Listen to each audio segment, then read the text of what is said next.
It is a slow trek back to town.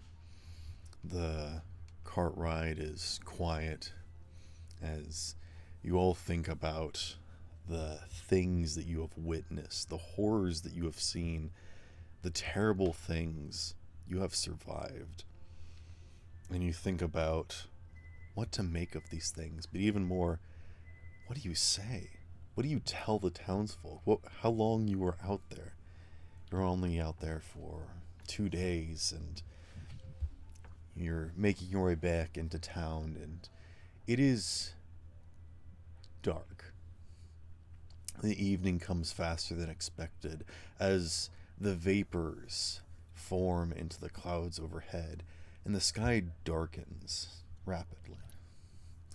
You expect there to be some sort of downpour, as these types of dark clouds only show up for a rainstorm, and yet all it does is it seems to blanket the sky as the fog grows thicker and thicker until you can barely see in front of you. And the only light source that you have to even tell that the world still exists around you is the small glow of the lantern dangling in front of the cart and whatever sort of uh, light sources you have inside the cart, with you all seating amongst yourselves in the back.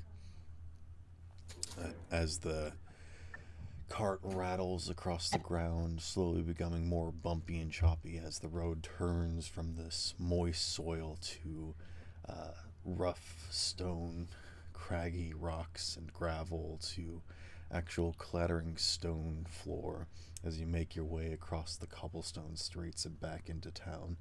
And you can barely see the streets on either side of you as the buildings that pass by, you can just barely make out shapes from the lights glinting off of various different surfaces, catching the reflectedness that seems to be catching onto every surface.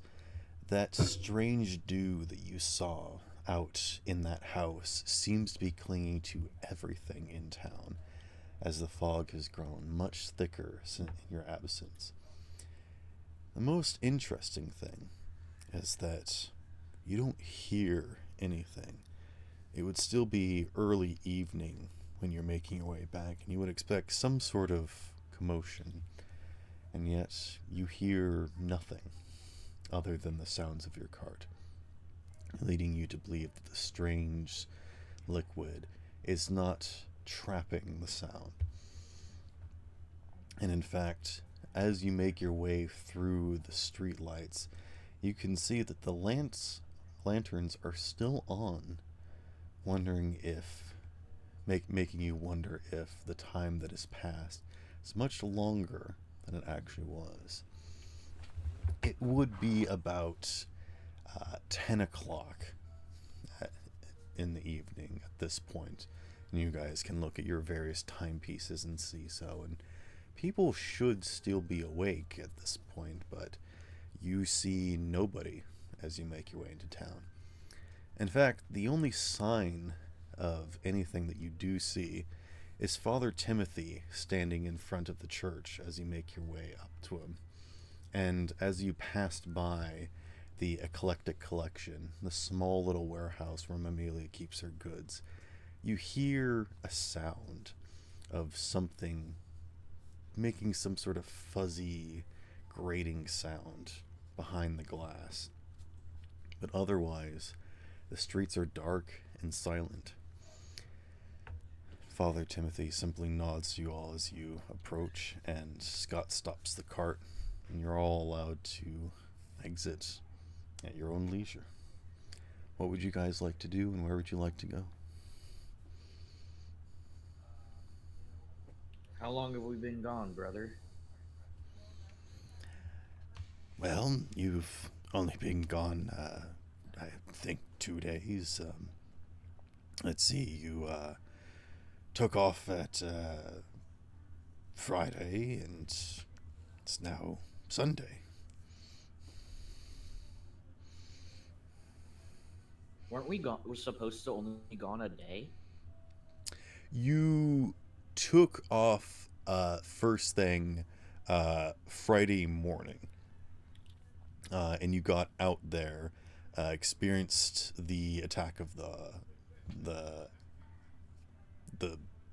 freaking heifer. I can't think of the name for it. And then you stayed the night at Mm. uh, Eustace's house, and then the next day you got up and you went out to uh, Violet's house, and now you're back at the evening. So it's been like 2 full days of adventure, but it's only been about like a day. I mean, you were supposed to go out and figure out what was wrong, so they didn't know how long you were going to be gone. They gave you like 3 days, but you only took two.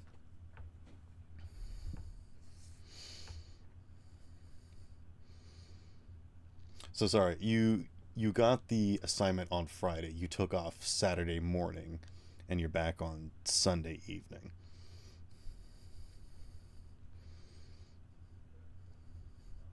Actually, you know what? I'll move it up one more. So you took off on yes, Friday morning, and now you're back Saturday evening. So tomorrow is Sunday. Gone for 18 years.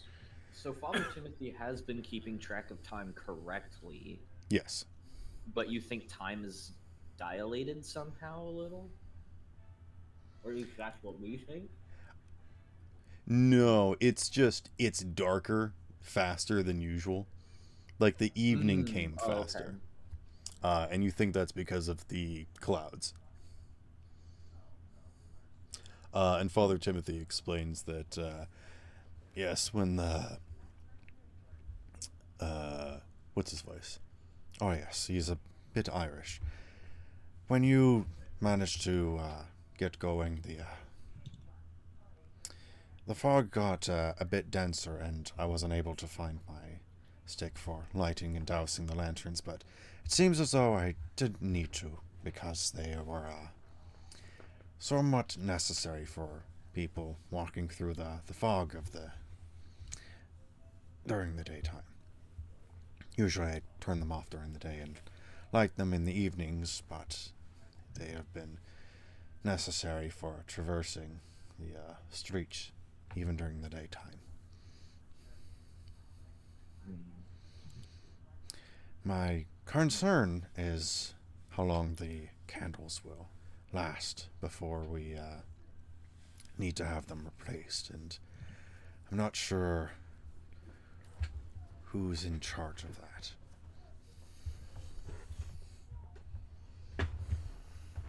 When the time comes, we'll figure something out. So, But tell me about I your think adventure.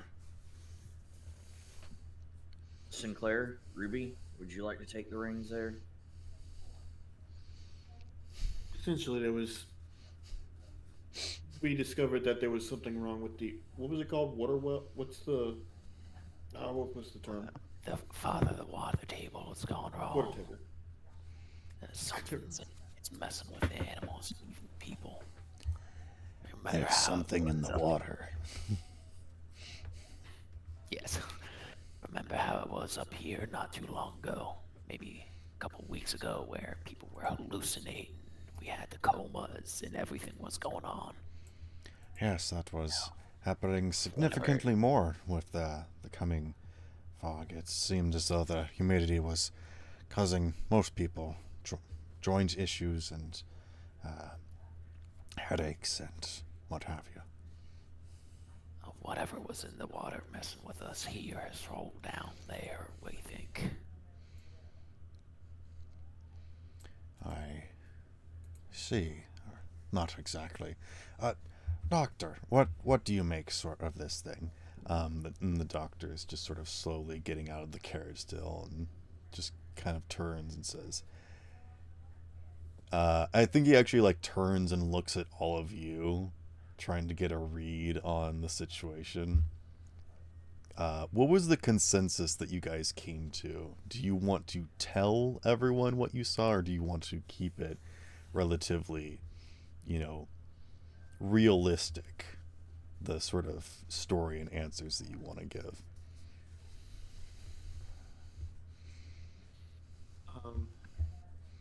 Like if they had all asked Ruby, she's gonna be like, I'm not gonna lie, but I don't have a reason to tell anybody. Like if it's more of if she gets asked a specific question, she'll probably say something. I don't know about everybody else though. Okay. I'll just say that for now the doctor says it is too early to make any sort of assumptions. There's much data that needs to be investigated. And he sort of taps his doctor's bag and begins walking off. I see. Well, thank you for accompanying the doctor and ensuring their safety. Perhaps we'll be able to find a solution to the issues that they're having out in the forest. In the time being, we seem to be having our own problems, so I'm glad to have you back. It's good to see you again as well, brother. Did something happen to you, Brother Gus?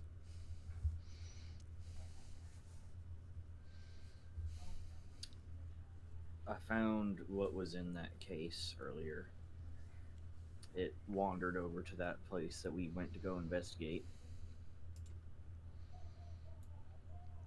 I see. And what were you able to make of such a thing? It's a parasite. It pilots hosts' bodies. Perhaps we should discuss this behind doors. Yes, I figured it was. I don't hear anybody. Where is everybody anyway? I meant not in mixed company. And he glances around to everyone else. Well, they saw it too. All due respect, I put a pitchfork through its arm. I think at this point Scott's gonna be like, well, I can tell when I'm not wanted, so I'll just be on my way then. And he flicks the reins and just kind of rides away. God be with you, Scott. Yes, thank you very much for your assistance. Scott's like, I yeah, have a dumb whatever. question. Is Scott a pilgrim? No. I'm sorry. It just seems like he's against the world. Panda's character and shoots. Lose 2 egg points. Panda, roll me a D100. Yes, sir. There's now a bear after you. Darn, I dropped my D100. Well, that's your roll.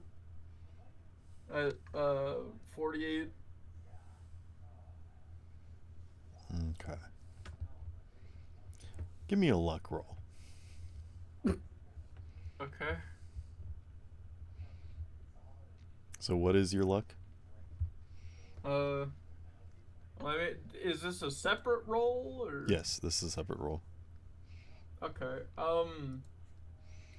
My luck is 45, and I got a 35. Okay, so that is a success. You're lucky. Nothing happens. Punk. I had to do it once. Father contract. Timothy will gather you all and lead you into the church.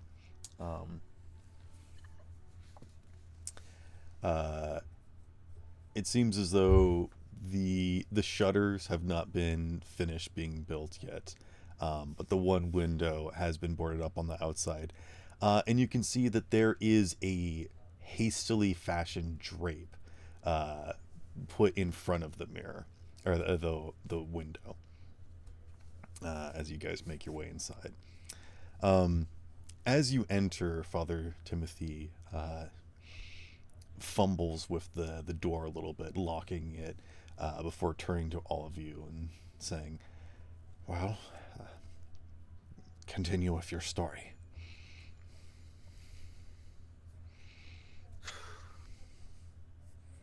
Well,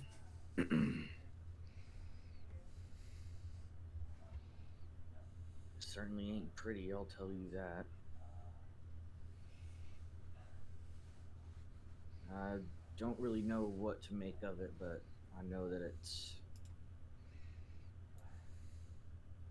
going to be very dangerous for that area that it's prowling in. I'm sure Sinclair can probably tell you better about it, what they think, but I'm having trouble connecting the dots. Father Timothy is like wringing his hands, looking confused, but turns to Sinclair.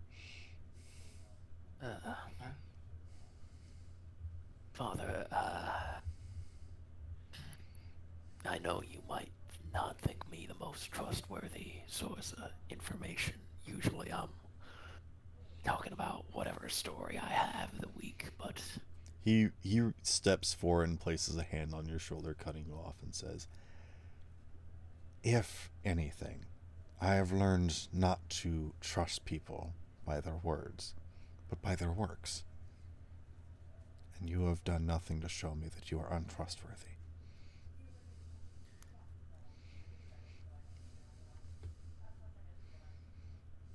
when I first saw the thing, it was but a silhouette. I could barely see it. It was almost as if it wasn't there, and I was seeing the outline of where things didn't exist around it. And then I blinked, and it was gone. We were It wasn't camped out the in a night barn. playing tricks on you. No. I know, because it came in the barn after. I saw it with my own two eyes. When I woke everyone up in the barn where we were staying while we were out there, that thing pushed into through the loft window, and it tried to bite the feather off the doctor's hat. There was a scuffle. We got a light on and we tried to kill it before it could hurt anyone. Succeeded, just barely. Thanks to Father Gus. If he wasn't there, we would have all went down that night. But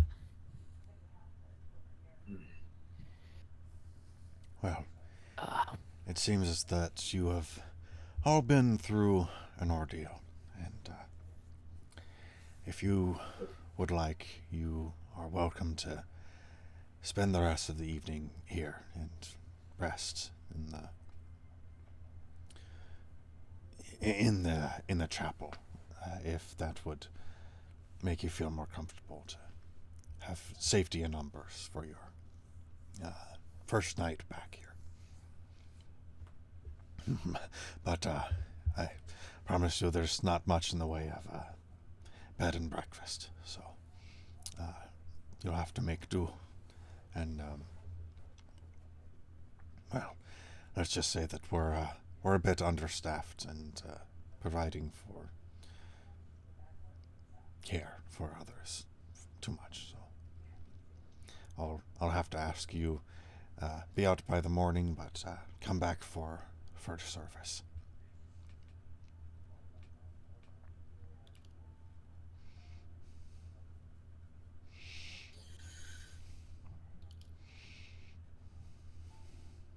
Thank you, brother. I'm sure that everyone here will enjoy your hospitality. He just kind of nods repeatedly. Yes, well, one must, yes, Go ahead. yes. He doesn't say anything. He just kind of cuts himself off. And Okay. All right. There is one last thing about that skull, though. When we did destroy it, it the last piece of it, the skull itself, scurried off into the fields. When we found it again, it was attached to another body.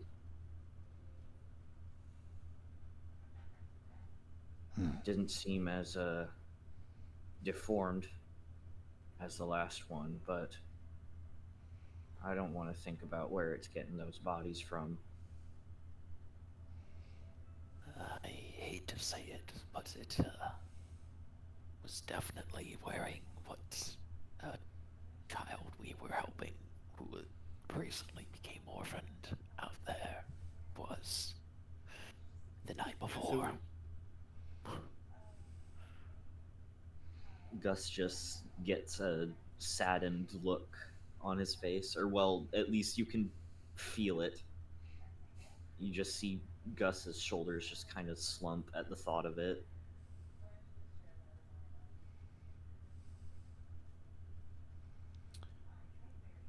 In all likelihood, it also may not have even left the barn that night. Well, Oh, I saw it. do not take these actions upon yourselves. What you did or did not do was what you could do, and that is what's most important.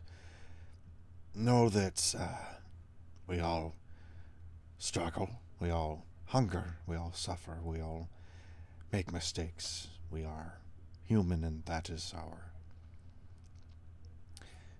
lineage. Is that we are imperfect, but it's from these imperfections that we find ourselves, and we make something more than ourselves. So, let this be, if anything, a lesson to you, but know that the weight of all these things does not lie upon you. Allow them to be lifted off of you in this house, and if you give it to the Lord, He will carry it for you. Gus, give me a psychology roll. All right.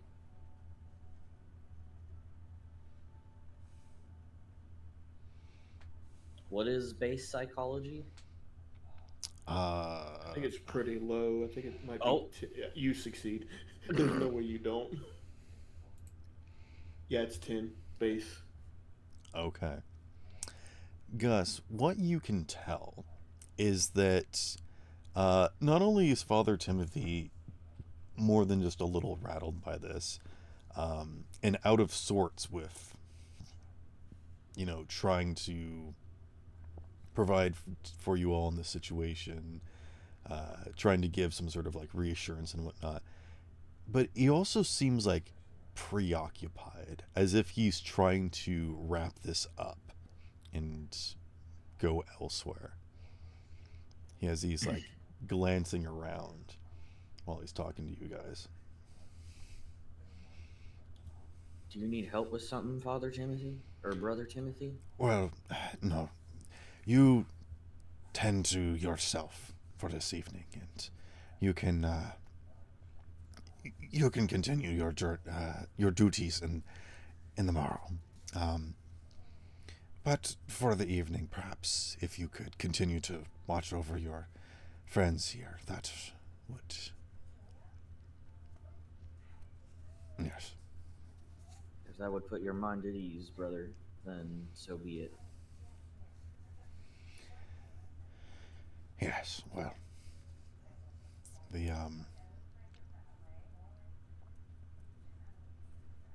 You know where the blankets are, and I hope you can find rest on our cold floors, or perhaps stretch out on one of the pews or something. I'll get everything set up. Very good, very good.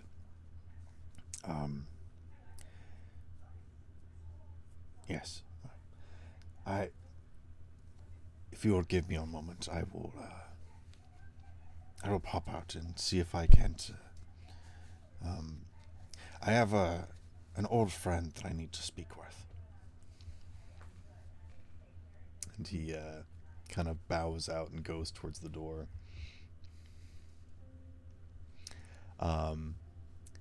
As he reaches for the door, anyone that's watching will notice that the door unlocks and the handle turns.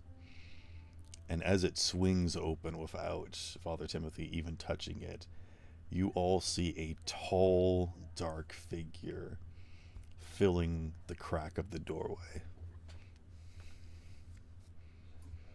Going somewhere, are we, Father?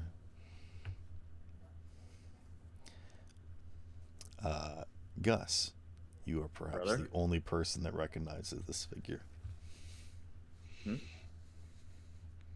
You've seen a dark figure talking with Father Timothy before. You almost see Father Timothy he takes a step back, almost recoiling from this figure. Before he stands the ground and he says, "I'm sorry, but we're not accepting any visitors at the time." And I think Father Timothy reaches to close the door, and a hand catches as he says, "Oh, you know I'm not a visitor, Father. I live here. Don't you remember?"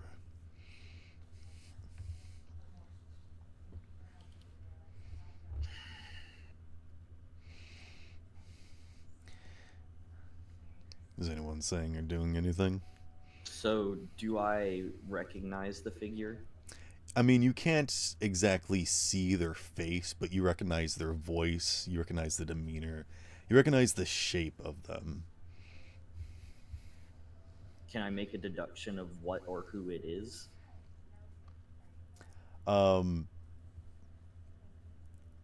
I am automatically giving it to you that this is the figure that has been harassing Father Timothy, but you've never been close enough to actually see them. So you don't know what this person looks like. You've never seen their face. And even now their face is hidden in the dark of the light behind them. Because there's a lamppost on the street that's casting a shadow across their face. But you can tell that this is the same person that keeps harassing Father Timothy as he's trying to do stuff. You've seen What this do you happen want from once a or son twice of the before. Lord? It's quite all right, Gus. How about you take your friends to the back room to get yourselves situated, as another hand reaches out and presses against the other door. Brother, burdens are meant to be shared. Let me help you carry this one, please. Give me a persuasion check.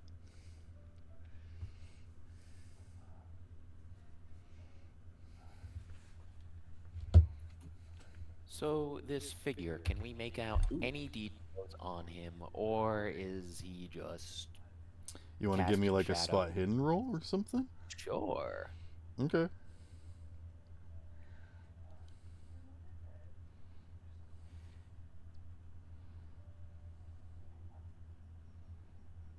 You're joking. Would you like to push this? Can I give him egg point? I have a I shit ton had of them. I have 12, Ryan. Oh, Yeah. fair enough. I will spend 2 of them, in fact. Muted. Father I'll use my Timothy inspiration. hesitates for a moment as you call out to him and says, "Yes, I'm not concerned about me. I'm concerned about the rest of you at the moment." As the figure leans into the doorway, looming over Father Timothy, as he says, "Wasn't it Matthew who said, 'Cast your burden on the Lord, and he shall sustain you'? She'll never permit the righteous to be moved." And a single foot steps through the doorway, as Father Timothy takes another step back.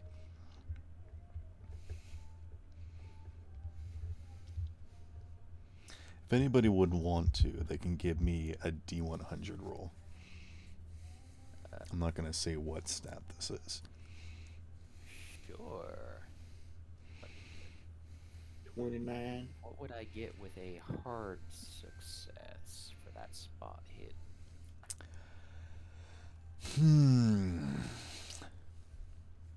Oh, did he cut out? With a hard success, I'm going to tell you this, Corin.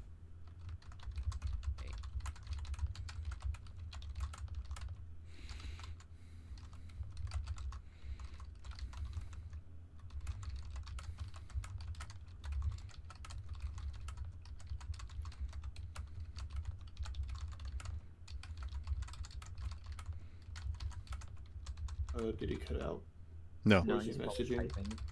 Oh, okay. I was just trying to make sure because it got really quiet really quickly. Nope, I'm sorry. I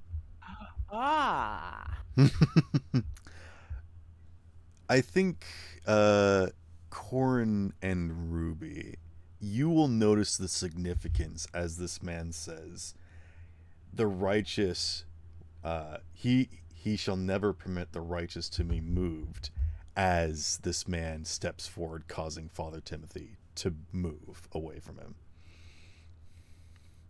implying that Father Timothy is not righteous.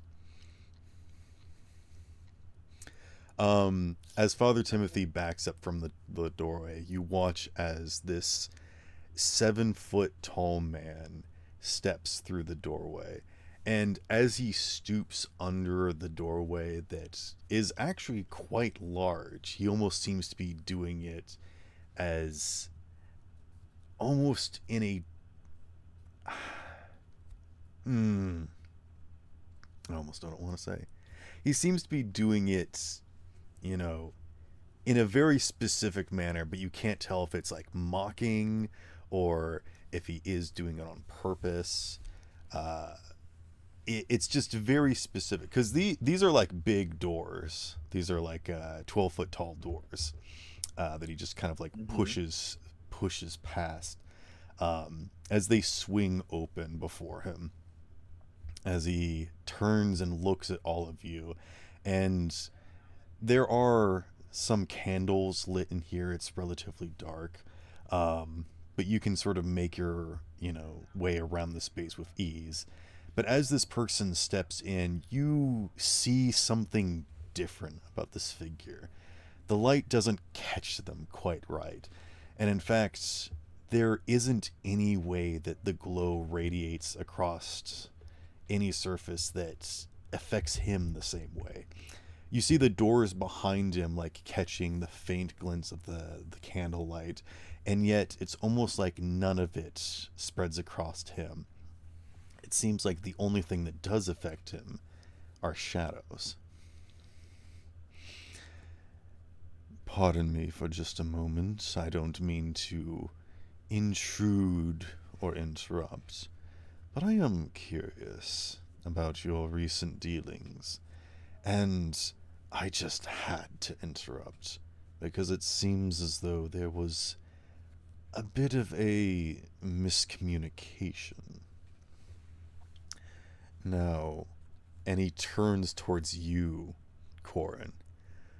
What was it again that you said as you described this entity?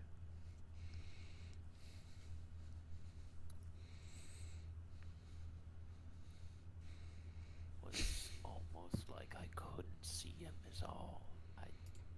It was late and I had just woke up. Maybe I was just shooken.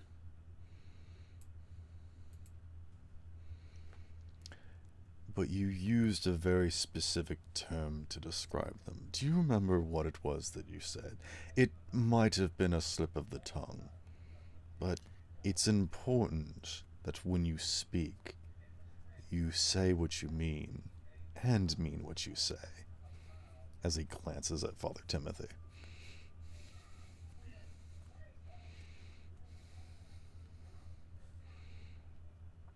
Well, I can't this is seem to. not any of your business at the moment. And he like raises a hand. Hush now, Father. You need to rest your voice for tomorrow's sermon. No need to preach to me. Continue. Out of character, I don't even fucking remember the words I used. In character, I guess. No, I don't recall any particular word about it. It's like I was seeing around it rather than at it. It was odd. You watch as he moves his arms in a weird circular fashion before his hands come to rest in the center of his chest. As he just sort of like drapes his fingers across his palms in a very like calm yet sinister manner. Like nobody, you know, clasps their palms together like this. This is, you almost think that he's like gonna cast a spell, and then he just kind of rests his hands together. He says, "Well, I suppose it is common for everyone to forget the things that they say," as he glances at Father Timothy once more. And you can see that Father Timothy has just like completely like shattered. His like image is gone. He's just kind of like standing there. He looks so small. He looks like a child, just kind of like his head slowly lowered, as if, you know, a parent has come in to scold him. Father Timothy is just kind of standing there like shaking a little bit, unable to say or do anything. Well, I don't mean to bother you while you're trying to rest yourselves, but I want to make sure that as you begin this investigation, no amount of misinformation is spread amongst you. That is all. But if you don't even remember the things that you say, who am I to correct you? Excuse me. And he turns and begins to walk away.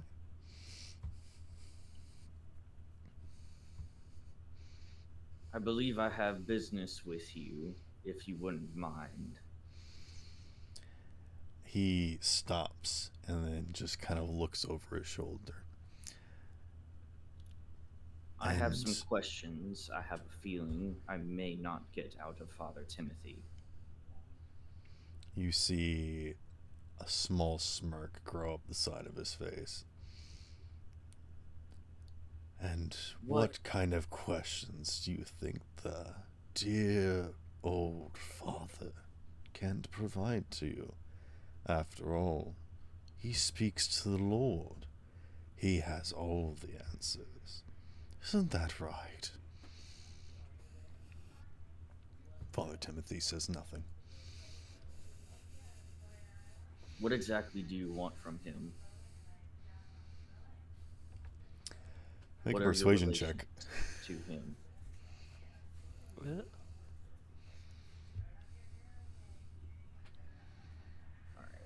let's see. Where?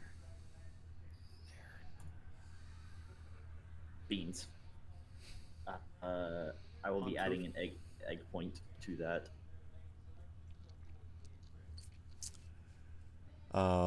Just one egg point to get one success? Yeah. Like a normal success. Okay. I will say, and I don't usually like doing this, I will give you a better answer depending upon what level of success you get. 3 egg points. Really? Yes.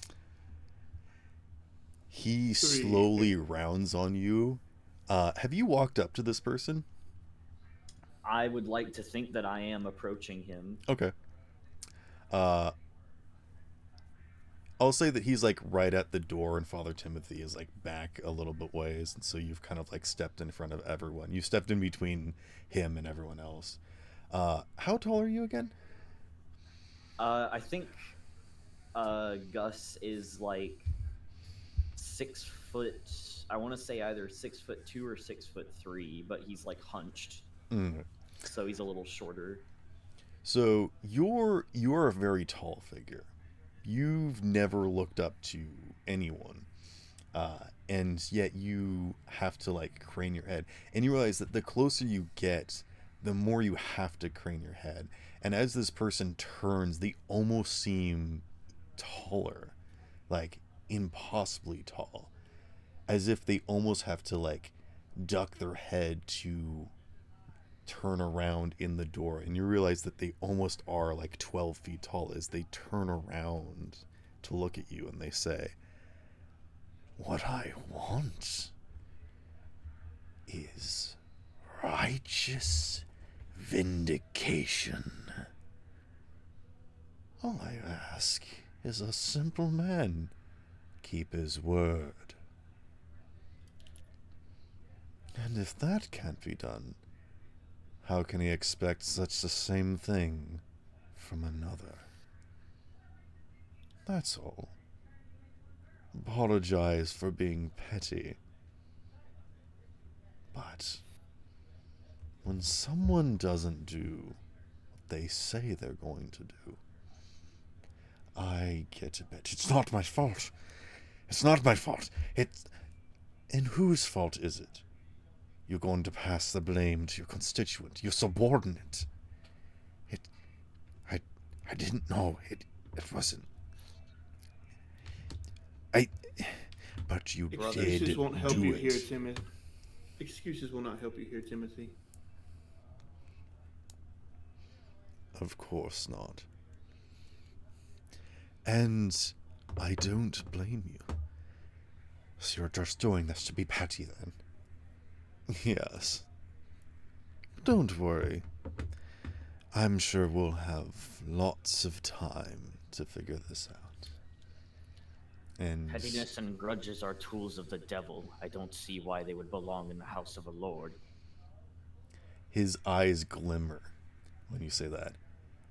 Yes, indeed. And then he turns and begins walking away. And as he walks out into the fog, he seems to shrink back down to human size, and even smaller, as if walking off into the distance, growing small in perspective.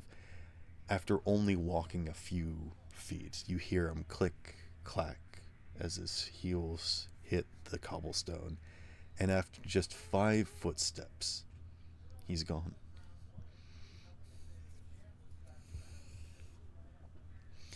Father Timothy collapses to the ground, heaving as he rests his arm against one of the pews.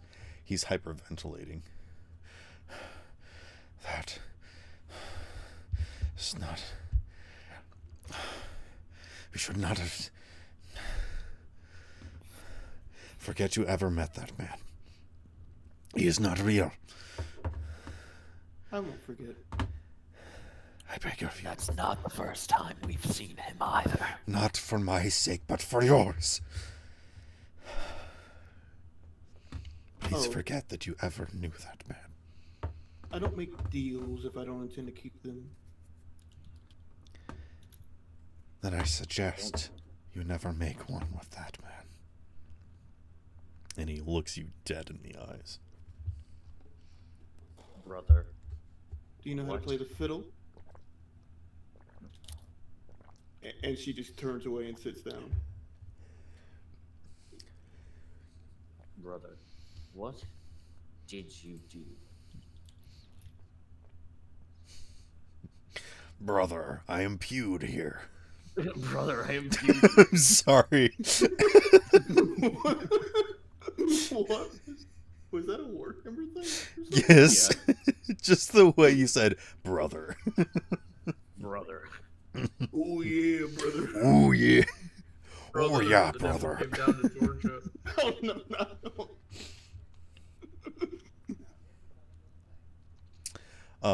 Sorry, what were you saying, Gus? I was asking I was asking Timothy directly what he did.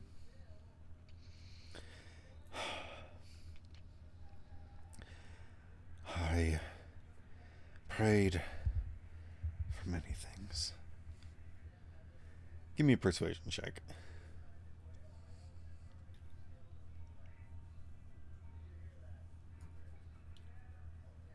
Okay. Yes. Yes. What level of success is that? Normal. All right. Let's just say that when you pray, it's not always God that hears you. You made a deal with someone who wasn't the Lord. It's not that simple. Maybe it is. But we did good things. I don't know why he's like this. He's never been like this before.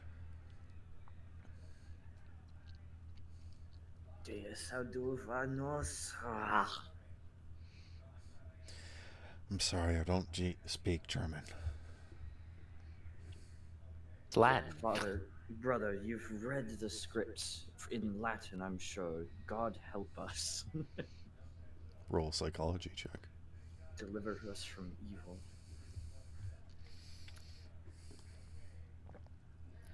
Alright.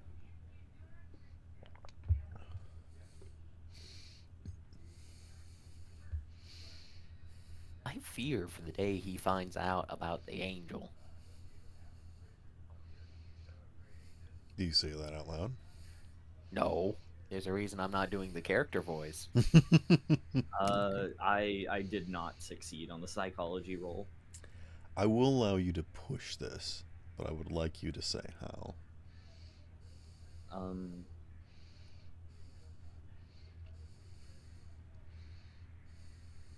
Sure, I'll push it. I'll try to. As you say, surely you've read the scripture in Latin. Father Timothy almost seems to like bow his head a little.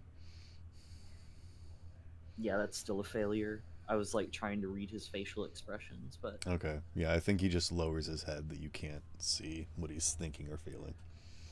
Yeah, just to double check, I'm assuming that since y'all use father and brother, or like Father Timothy, and there's a confessional, this is Catholic, right? yes. Yeah. Okay. I just wanted to make sure. Mm-hmm.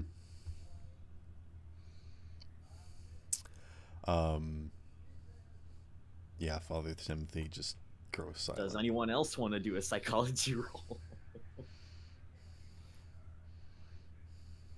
I've got shit psychology, and I don't think I would know Father I Timothy would, but well enough. it's not.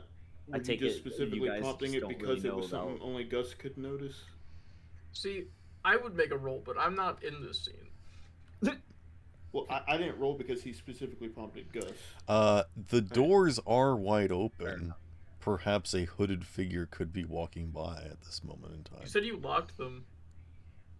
Yeah, but No. They were left open. Yeah, they were left open when the figure left. I don't know. It just seems kind of weird to walk in on someone's private conversation. Plus, that guy seems to be having a panic attack. All right, I'm I just will saying that loom in the door ominously, though. if you want to be a part of this scene, you can. I'll leave it up to you. No, I won't be. I'd prefer to have. Okay. I'll wait. But Then shut up. double checking. Were you specifically prompting Gus because it was something that only he could potentially realize? I was just prompting Gus because he would he's like the one that's actively doing something. You guys can always make like psychology checks or hidden rolls, or Ooh. if you want to do something else like during the scene, feel free to like chime in or like take a turn. I mean, I will always take an opportunity to like just try to tell if someone's lying or hiding something. Or I guess I'll psychology. Yeah, I got a hard failure. success. Okay. I think both Ruby and Corin realize that when Gus says, "You've read the scriptures, haven't you?" and Father Timothy turns his head away and goes silent, you realize that not only is he hiding something, you're pretty confident that you know what it is. And it's the fact He's that illiterate. he hasn't read scripture.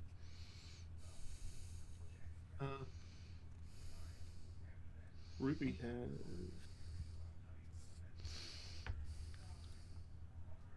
I do have a 25 in Latin, so would I be able to just easily recite just like a short Bible verse to see if he had like how he might respond to it? I Yeah. myself obviously don't know. I will go so far as to say you know that he does not know Latin. And then she'll probably just mumble under her breath. Interesting. She's not gonna say that with him in In Latin? present company. No, she says interesting in English or Oh, okay. whatever language word, but like she's not gonna bring up that he doesn't know it when he's around, probably. Yeah, we're in the English dub right now. It's fine. Yeah. The lip syncing is not great.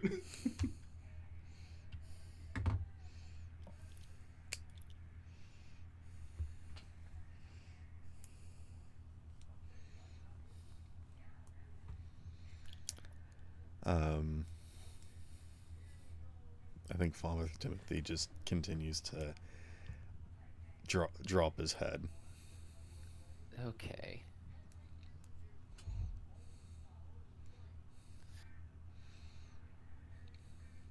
I think he I think gathers that his. Gus is still anticipating an answer, but he does try to help.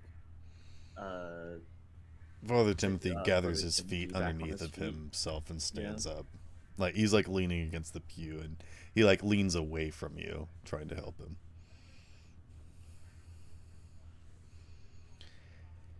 You need not concern yourself with me.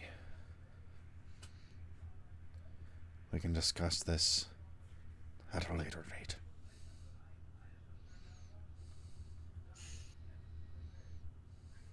Gus just sighs heavily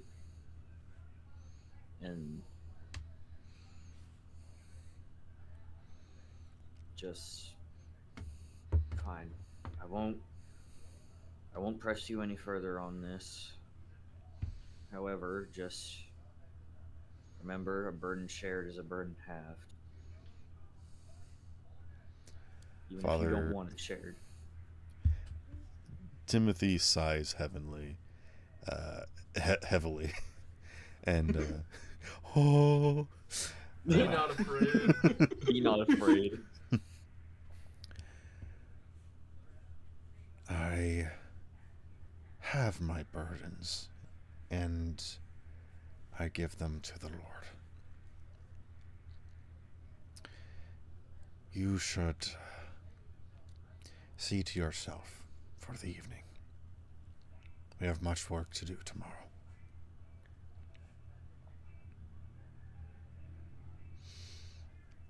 All right. I think he goes and like gathers up the doors, closing and locking them. I think he actually like gets the wooden bar down and like bars the door. Well, I mean, what about Keston? How is he gonna get in?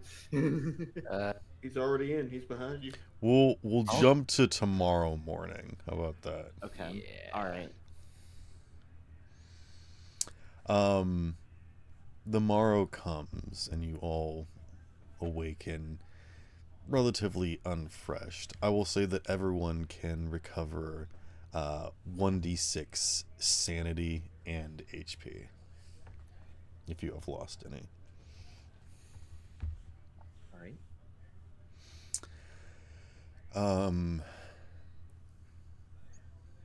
Sorry, sanity and HP, not one or the other. I don't know if I specified that. The morning does come. It is not as bright or as warm as you're used to. In fact, it's hard to tell that it is morning because of how thick the fog is outside. And as you make your way out into the streets, it is damp. It's moist walking through the fog, and it is hard to see as it is so dense. And you can see that there is like the vaguest motions of like commotion. You can really only tell that it's morning due to whatever sort of timepieces you have. But yes, the the city is open to all of you. What would you like to do, and where would you like to go?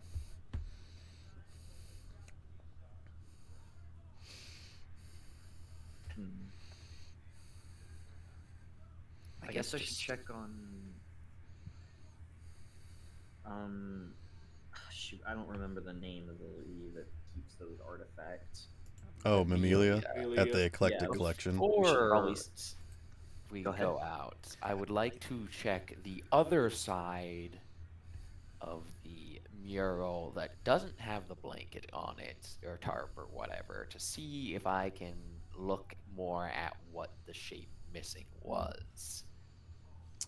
So there are 6 stained glass windows that make up the side of the chapel, and they are different people with different sort of depictions and like actions that they're doing.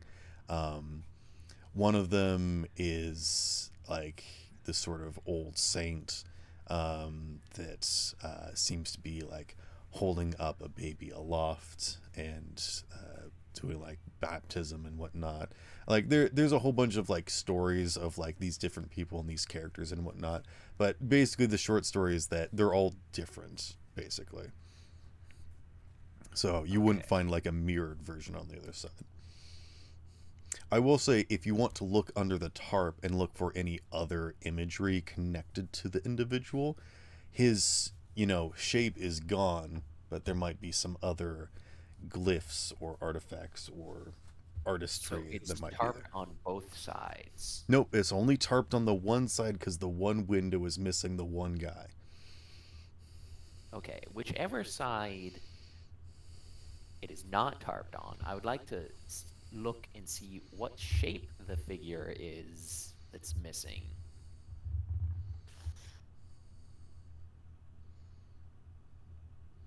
There is only the tarp over the shape that is missing, so I don't know what you mean by the opposite side of the The tarp. outside of it. He goes outside of the chapel and looks at the glass. I from there. Yes, see. I Okay. want to see, is it just a human figure? It Does is look boarded like to up have on the wings? outside. This is why I was trying to ask if it was like tarped on both sides, but okay. I didn't realize that was your question. It would be easy to remove the tarp or like get underneath of it to look, if that is what you would like to do. I would attempt to do that. Do you have any sort of like light source or anything? Like a lantern or... I imagine a reporter would have a lantern. No? You could also borrow mine. I'm trying to think. I don't know when flashlights were invented, but I'll say you maybe have like a glow stick or something that like needs to absorb a little sunlight or something. Or maybe you have to shake it. Yeah, how about that? You have to shake an it. advanced light source that you found while researching stuff. All right, Corin. He has to yell at it. Corin, give me a luck roll to see if you have some sort of light source. Alright. That's what luck is for, to see if you have an item. God damn it. I'm assuming that's a fail. Oh, wait, no, is a success by 2. Okay. Whoa. You have a minor light source. What does it look like? Minor light source. I'm assuming it's Small probably a child shitty holding a minor hand helmet. lantern given the times. It's a what? Like a shitty hand lantern given the times. Okay.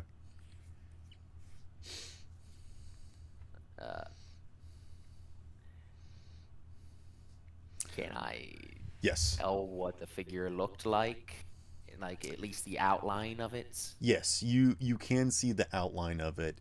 You can tell that the various other people were doing poses of like someone had their arm outstretched like they were doing a speech or sermon or something.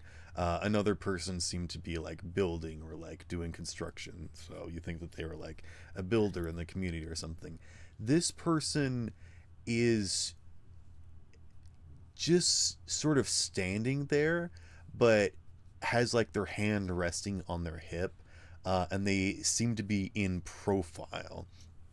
Um, so you get the idea that this person uh, was a very calm and collected figure that was like looked up to for some sort of, not specific action or activity that they did, but they were well known, respected, and revered. Um, you can also see that some of the symbolism that's around them.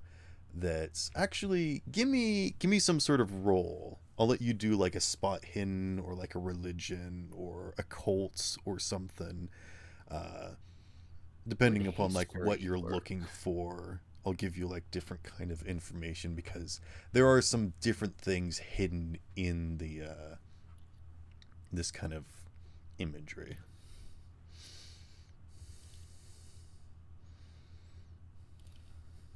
Would history work? I would allow history, and I'll give you some information for history.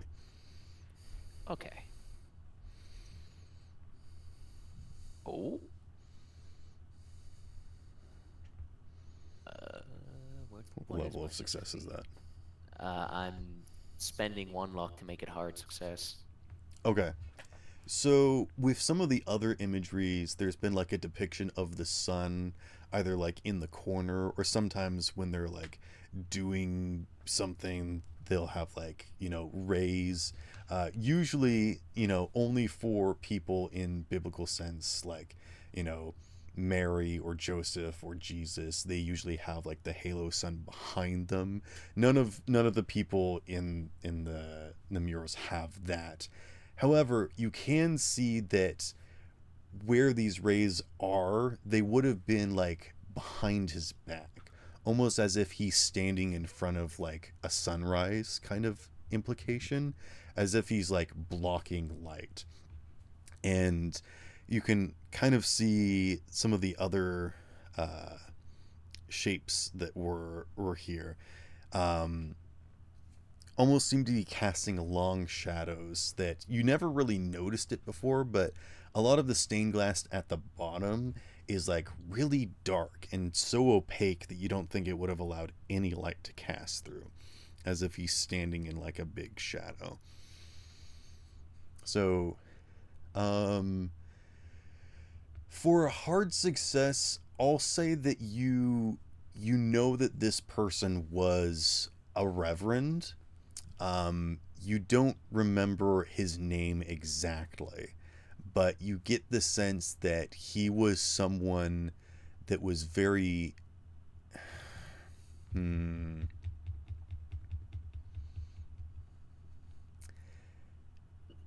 I'm I'm gonna say that you think that he was very important for a specific event that happened in history, but you're blanking on the name of like the event and like what specifically it was. But unfortunately, that's what you would assume about all of these figures is that they were important people that were, uh, you know, given this sort of, remembrance of putting them in stained glass.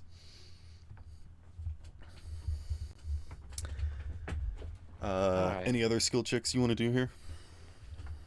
I will throw a spot hidden in there, but after that we can continue Okay. to Mamelia's like, oh, okay. Would you like to push this? And I'll say that you can I'm not. push this by putting your hand along the empty spot where the glass was. Oh, is it within reach? Yes, you can absolutely touch this. I thought this was way up there. Okay, yeah, sure. I'll No, it's touch like a this jagged giant glass. stained glass that like goes up like 20 feet, but like comes down to like waist height. Yeah, that's a failure. still. Okay. As you reach in and touch the metal wiring, you don't feel any glass. So you don't think that this glass was destroyed. You think that it was removed. You know, there's no little bits or pieces still stuck here. Um, as you place your hand inside, you feel a sting, like a coldness, a kind of feeling that your body just sort of winces, and you reflexively withdraw your hand. It's like when you put your hand underwater and it shocks you because you're not sure if it's like cold or hot, and you have to wait for a second to like feel, was that cold or was that hot? And you realize that you felt this kind of feeling before, and that terrifies you.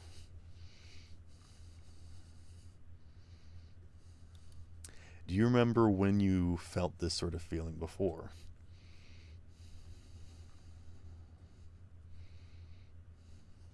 When I was vision tripping and it looked at me. No. It was when you were... Actually... No, I don't think I will. If you don't remember, that's fine. You know what? I'll let you look at your notes later, because I'm sure you have it written down somewhere. I'll let you look at your notes later. I don't have word for word written down. Okay, you know what? You can give me an idea roll or a history check. How about that? Or some sort of intelligence. I'd allow intelligence. Okay, idea roll. Here we go, because it's the same as any of those. That is a hard success. Okay. You remember specifically feeling this way when you first walked into the house, where all of the moisture and humidity was, where it almost seemed to like sap your energy a little bit as it like clung to you. You felt this sort of like, it wasn't coldness. You realize it was lack of heat. And as you recall the sensation that you felt on your finger when you placed your hand inside of the rim, it wasn't pain. It was the lack of feeling. Like your fingers went numb, as if you couldn't feel them, as if your fingers were dead. And when you pulled back, you wiggle your fingers and sensation starts to grow back, and they're fine. Well, that's what you notice. All right, who else wants to do something? You guys have several hours before the sermon starts. So Father Timothy is, he's gone off to do some prayer in preparation for his sermon. But it doesn't seem like the rest of the town is looking forward to it. Nobody's really active at the moment. Go ahead. I assume he has a pulpit. Mm-hmm. Ruby just wants to check to see if he like keeps anything in his pulpit. And if there is, she's gonna try to dig through it. There is a weathered version of the New King James version of the Bible. And what language is it? I don't know whatever the dubbed version is. Yeah, I don't know what like version English. Catholics use. It's English. Since it's the King James version, it's in common tongue. Yeah, it's common. I assume so because that's what my church uses, but I don't know much about. All I know that Catholics use Latin. That's about it. Yep. So basically, the original scriptures were in Hebrew because it was in Israel. Old Testament was Hebrew. New Testament was Greek. Right. So it's been translated through a bunch of different languages, and then they had different versions of the Bible, which is actually why the New King James Version is King James modified the scripture of the Bible to say different things, such as... It's not perfect, but... You know what, Ruby? Make a religion check. I was about to drop something and I realized that's actually important information.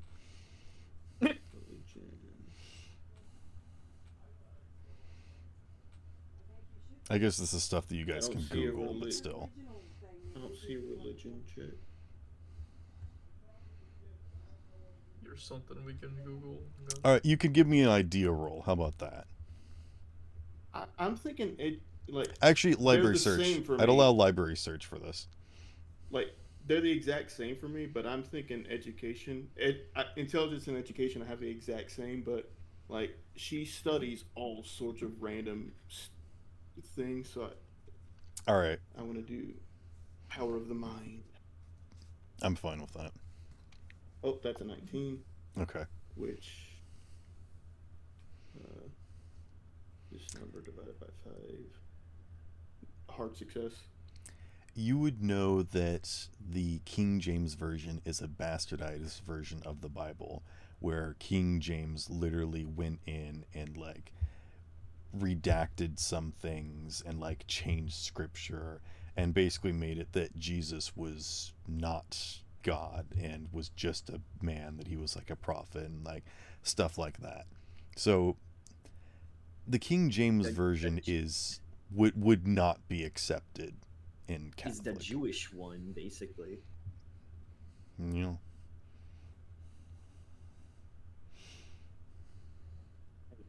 So that's something. I need to double check something real quick.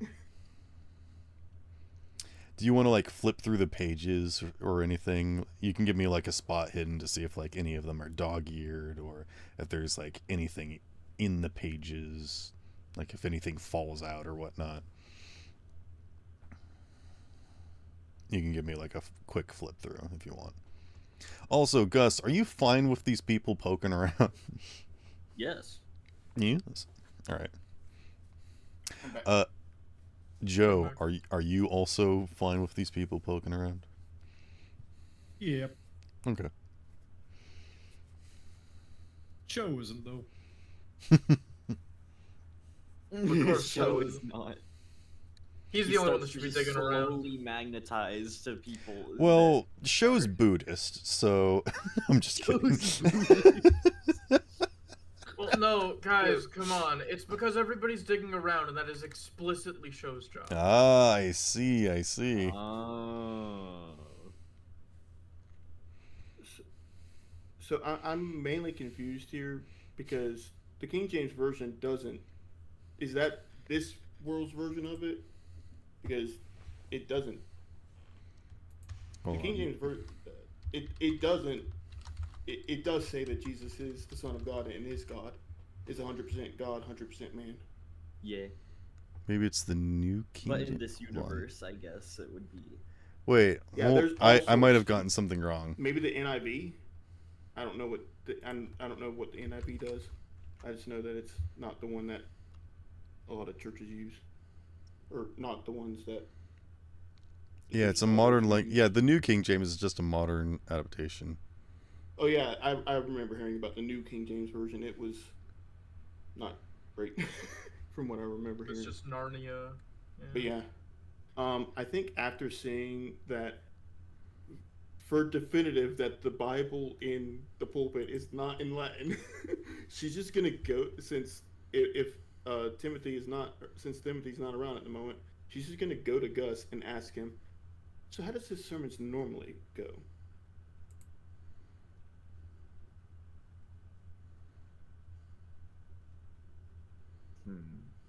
Well, typically we start with simply welcoming those who come in. We I forget what they're called. Hold on, give me a second. This is out of character.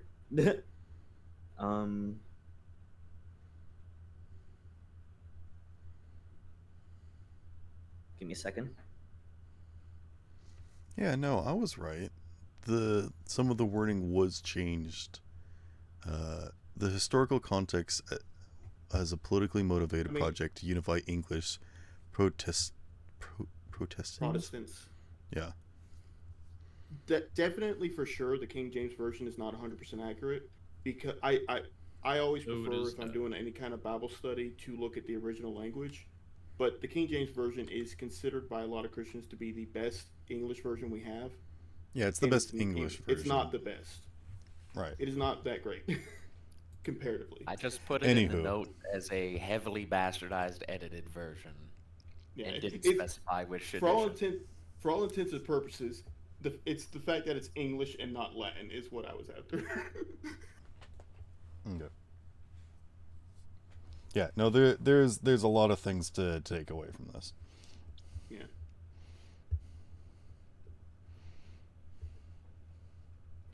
Well, typically our sermons, typically we welcome those who come in. We sing hymns, accept donations from whomever may be willing to give to the church.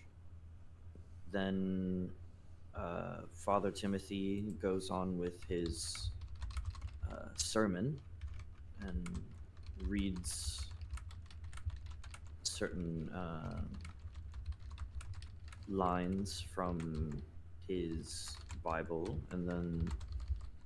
and bases his sermons on those lines, and basically gives us a lesson out of it, pretty much.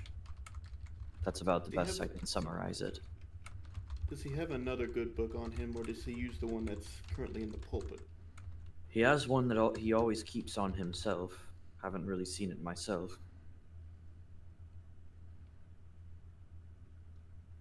Interesting. Or wait, hold on, I'm using the wrong voice. The freaking. He has one that he keeps on him, but I haven't really seen it myself.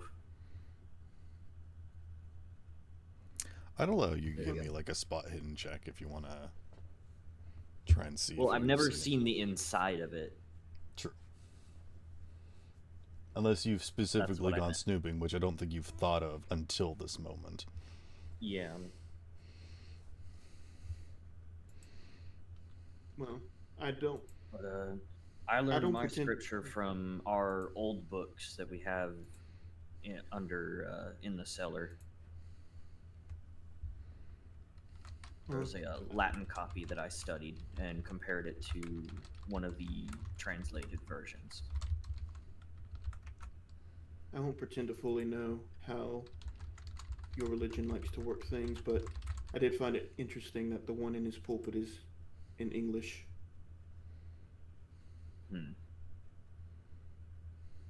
He never did answer me when I said asked if he read the scriptures in Latin. I thought all priests did that. From my studies, that's what it seemed, but I don't know too much about the Catholic religion. Catholicism prides itself on traditionalism, hence Latin scriptures.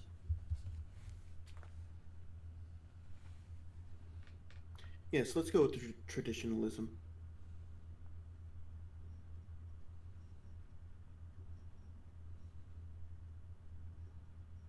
But, I'm not really sure what to make of it.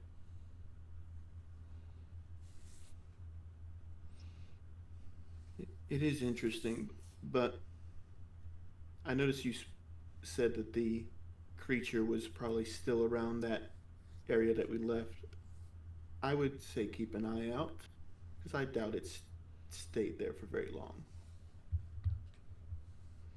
I'm just worried about who it'll go for next once it's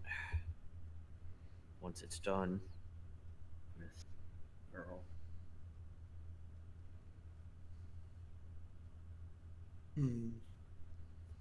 Oh wait, we're thinking of this. Which creature are we thinking of? I'm thinking of the one back at. I can't get the one out of my head from The one that back at the Mr. field. Sinclair has been calling the Wendigo. Yeah. Okay, we are talking about the same one. Based on your story and the way it was acting, it seems to be a lot more intelligent than we first thought, and it seems to like you. It is what took out my crew, so I wouldn't be surprised if it's got me marked.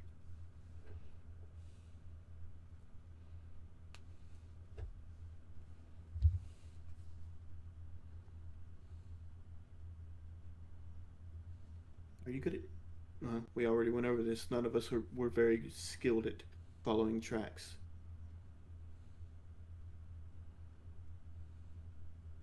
If this thing is hunting, you should try never to be alone. I'm going to say.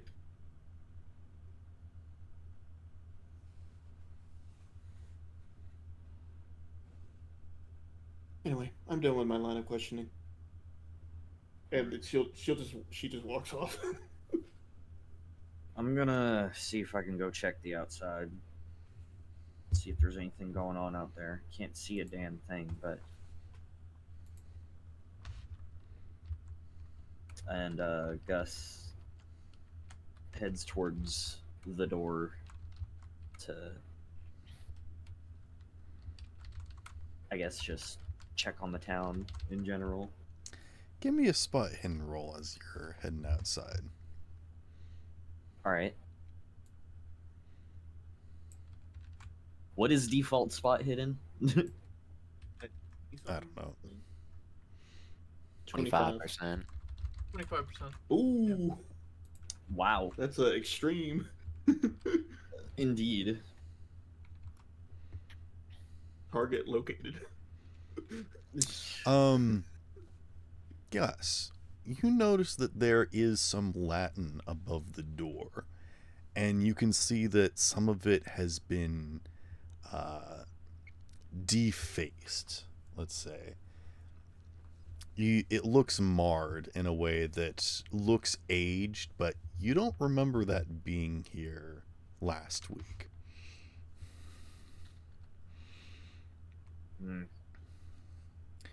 And above it reads, non accedent ad te malum, ed flagellum non aprum nadquipit tabernacula tuo, meaning, evil shall not approach you, nor shall the scourge come near your dwelling.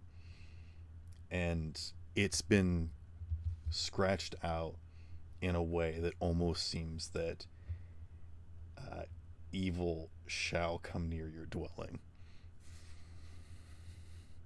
Like the middle part has just been like erased. It's gotta be that figure's doing. Only the reason why it could explain this.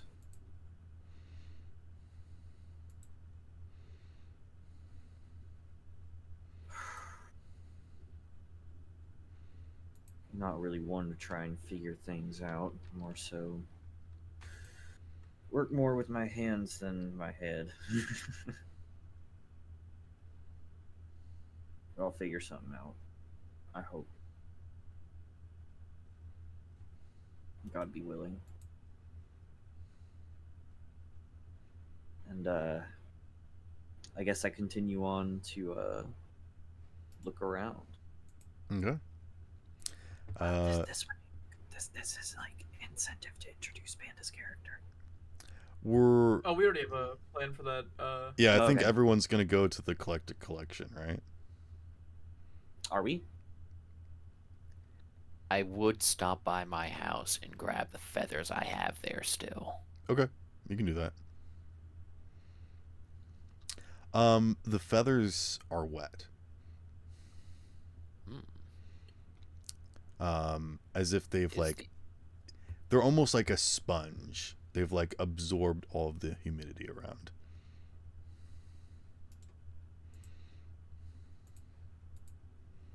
Is the rest of my house wet? I think the outside definitely is, and I'm sure your house isn't perfectly, sealed. If there's any sort of ventilation, maybe there's just like some light fog, like at the very, like as you walk around in your house, you can kind of like see, like it's very faint. You don't normally see it just like looking, but as you walk, you can kind of see that there's like a little shift near the floorboards.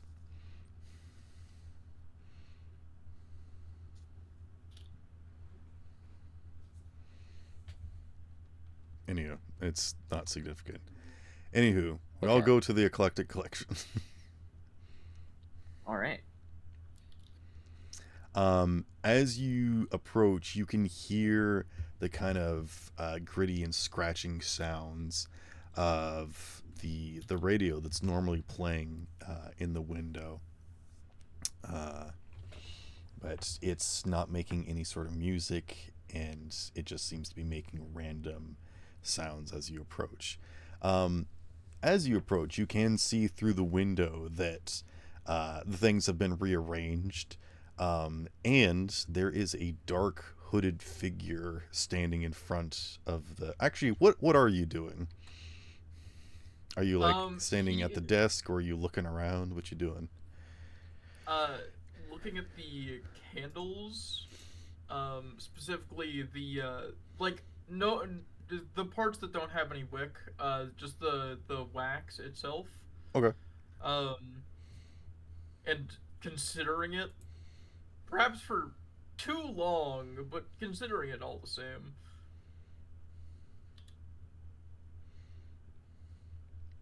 All right.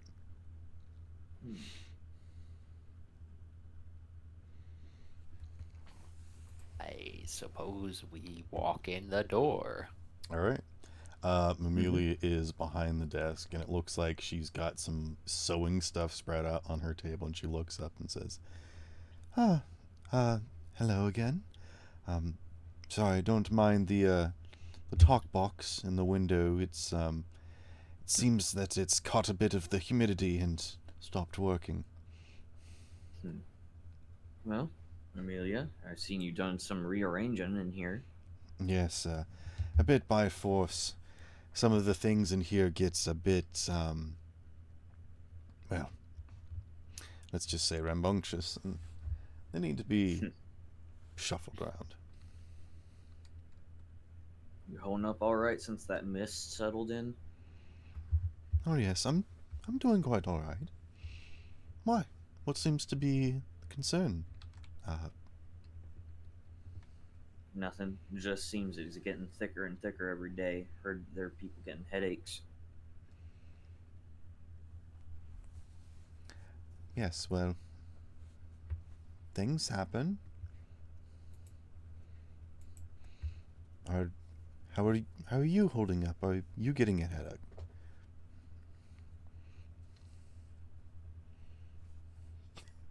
If you want something thick, I can give you a headache. I'm sorry. Gus just kind of remains silent for a second, pondering, and then replies with,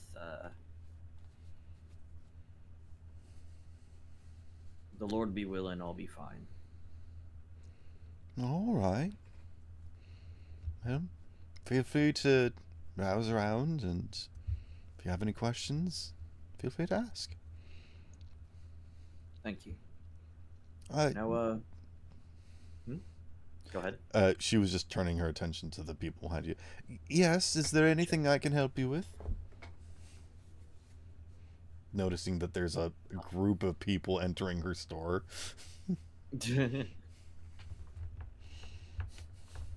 If nobody talks for more than like 5 seconds, Keston walks up with like 8 candles in his arms and like a box of chalk and just like,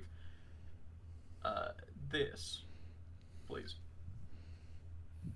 Oh, looking for some light snacks? That's a joke. Please don't eat these. I gobble them right up. Don't worry about it. That was also a joke. I feel like why do I keep trying I to too make also friendly feel like a goblin sometimes. Goblin bees. All right, I'll ring you up. She like goes over to a little lockbox and like you exchange your money.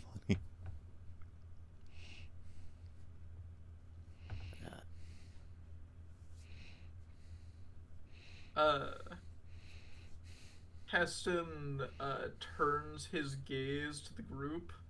Don't do any rituals can- without telling me. All right. She closes the lockbox very like awkwardly. It's Oh like, don't boy. do any rituals without telling me. All right, I'll make sure to inform you beforehand then. She smiles. It's going to be one of those days. He's not joking. Yeah, Keston turns to look at the others. His eyes go straight past Father Gus, past Joe, past Ruby, and his eyes lock on Corin. Does Corin like turn away like he's seeing his ex in public? No, but he's going to sigh, and he's like, "So I see you've moved in." Well, the letters were taking far too long to arrive.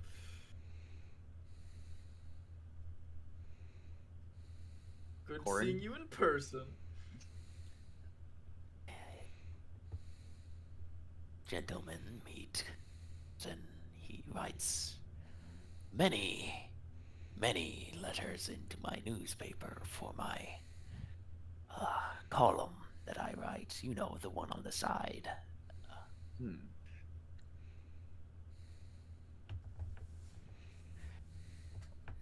Well, I take it you're. Truly, Go ahead. it's quite fantastical, but given the week we've had, I'm a little less inclined towards fantastical as a descriptor. Well, if you wish to So see what, he's your- fantastical, you could come down to my cabin. Well, it's more of a shack.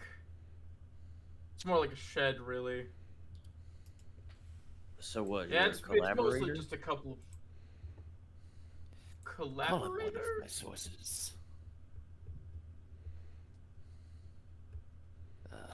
For the term lunatic.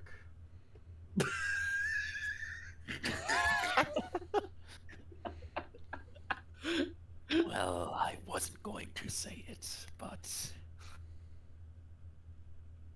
But it's more fun when people simply say what's on their mind. And Is he okay? what's on most people's minds is that the guy who just bought an entire box of candles and, well, chalk is probably going to be a lunatic. His cadence is off.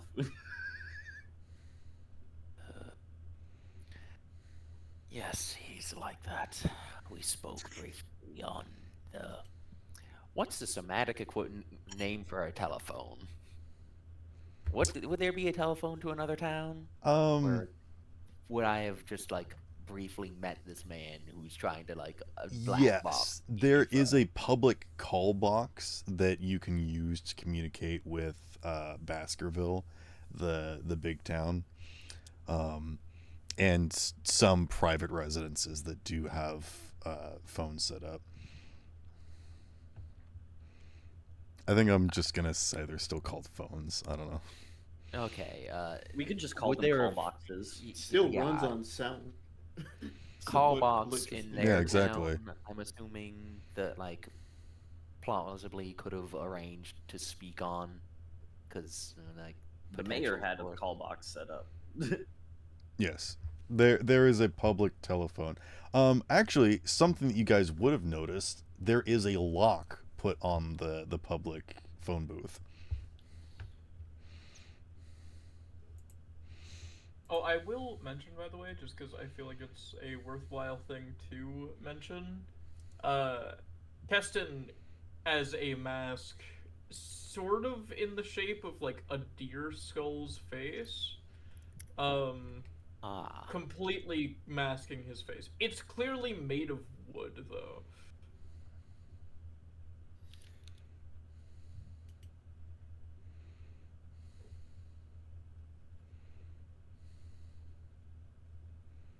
Well, whatever. It's not like anyone is going to believe you if you start spouting off about what we're here for anyway.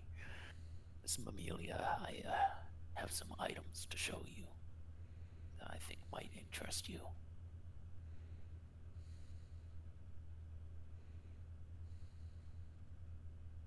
And Corin will take out the wings card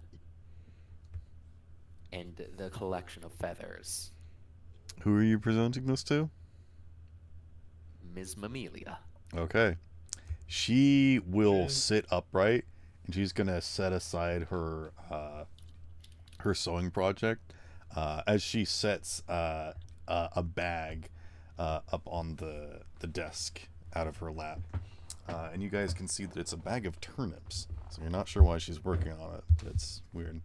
And she like her hands are like shaking as she takes it from you. She's like, "Oh my goodness, it's oh my, it's real."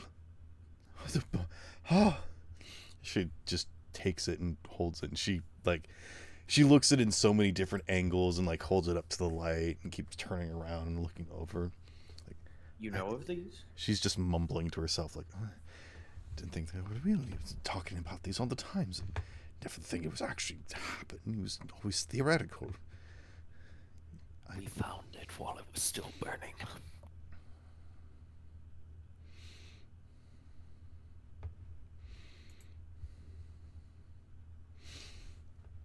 This was a rather dangerous situation. And these feathers came from it before it burned. Wait, sorry. What were you saying?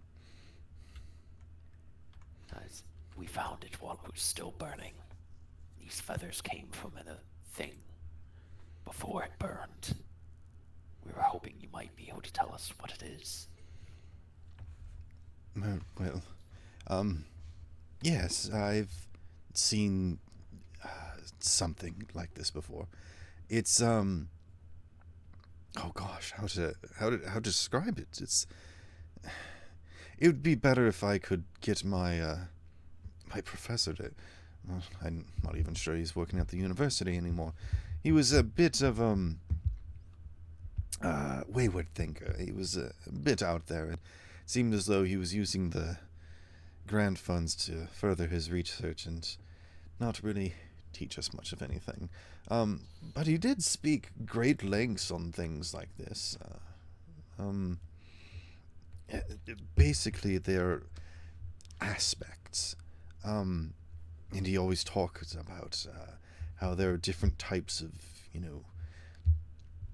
mythologies and entities and these kind of, things that exist and waver on the realm of reality and mythology. And sometimes at certain points they coincide, just like the way that we used to think that the universe expanded from nothing.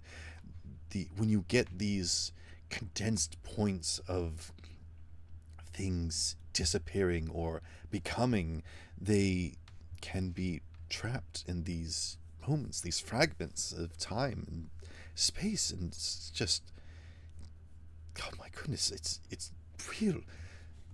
If I were able to show this to Professor Clow, he would be able to. It would. I don't know. This would prove everything. His research is. Sorry, where did you find this? What was the? Give me every detail. Do you give her every detail? What I would say is, in front of in a barn, in a pile of ash, that we found ablaze, right in front of a faceless doppelganger.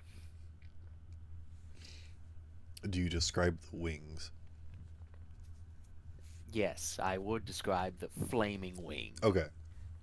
that were hooked and stabbed and braced and tortured. The blaze didn't emit any heat either, though, right? So No, it did not.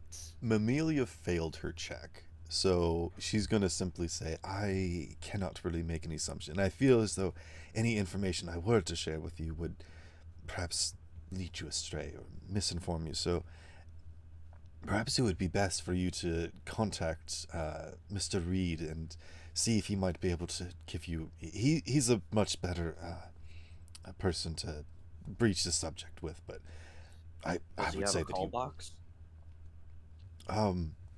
No, but there's the public call box. Oh, that's right. The mayor seems to have cut off access to the call box. He's limiting it to important calls. He's concerned that the fog is messing with it, as it's been messing with a lot of So our. the mayor's wife is concerned then. Strange. Has. I'm sorry, famous gossip. Anyway. No, very Be fair. fully ignoring that. Just ask, do you know Uh, where I could have a telegram sent? No, exactly, but I'm sure if you were able to breach the subject with the mayor, you might be able to. He is allowing very specific calls to go out. That, I mean, if you were even to send one message to Professor Reed, he would most certainly make his way here, and you would be able to discuss it at great lengths. But it's the matter of even giving him a call that is a bit of a sticky wicket. It's not going to be that much of an issue. Nobody listens to a word that the mayor says anyway. Yes, Not well, unless it's building him something fancy. afraid that's exactly the case. He's limiting the only calls in and out to the Professor Goldberg at the moment, and so he's cut off all lines, including the public ones. He's the only one with the key as well. And he seems to be holding the public communication hostage as a childish show of force. I would suggest What a way to that make you people give panic. him some adequate, respect for the situation. For I fear that if he becomes even more enraged, he might even do something more drastic, such as eating the key. I wouldn't put it past him. He looks like he would eat the key. Yes, well, you didn't hear that from me.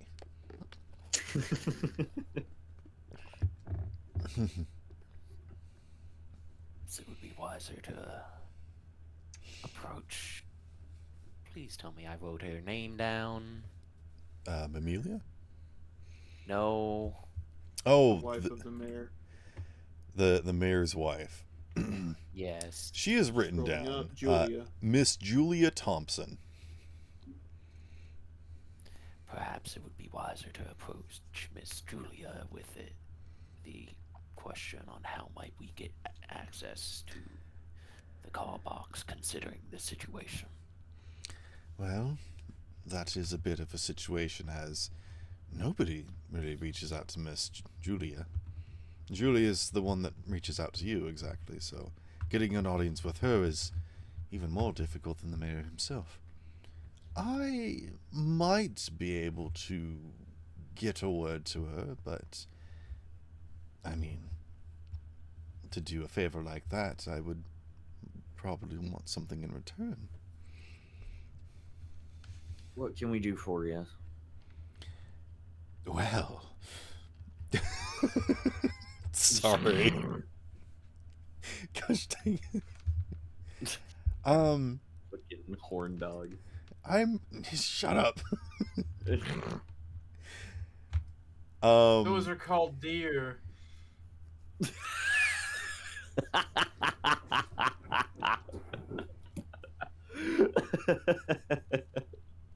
Was that a reference or just the ravings of a madman? I don't The know. ravings of a madman.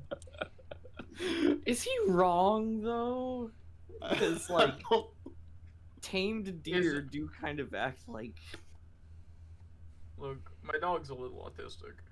my dog is a little autistic. So is a capybara.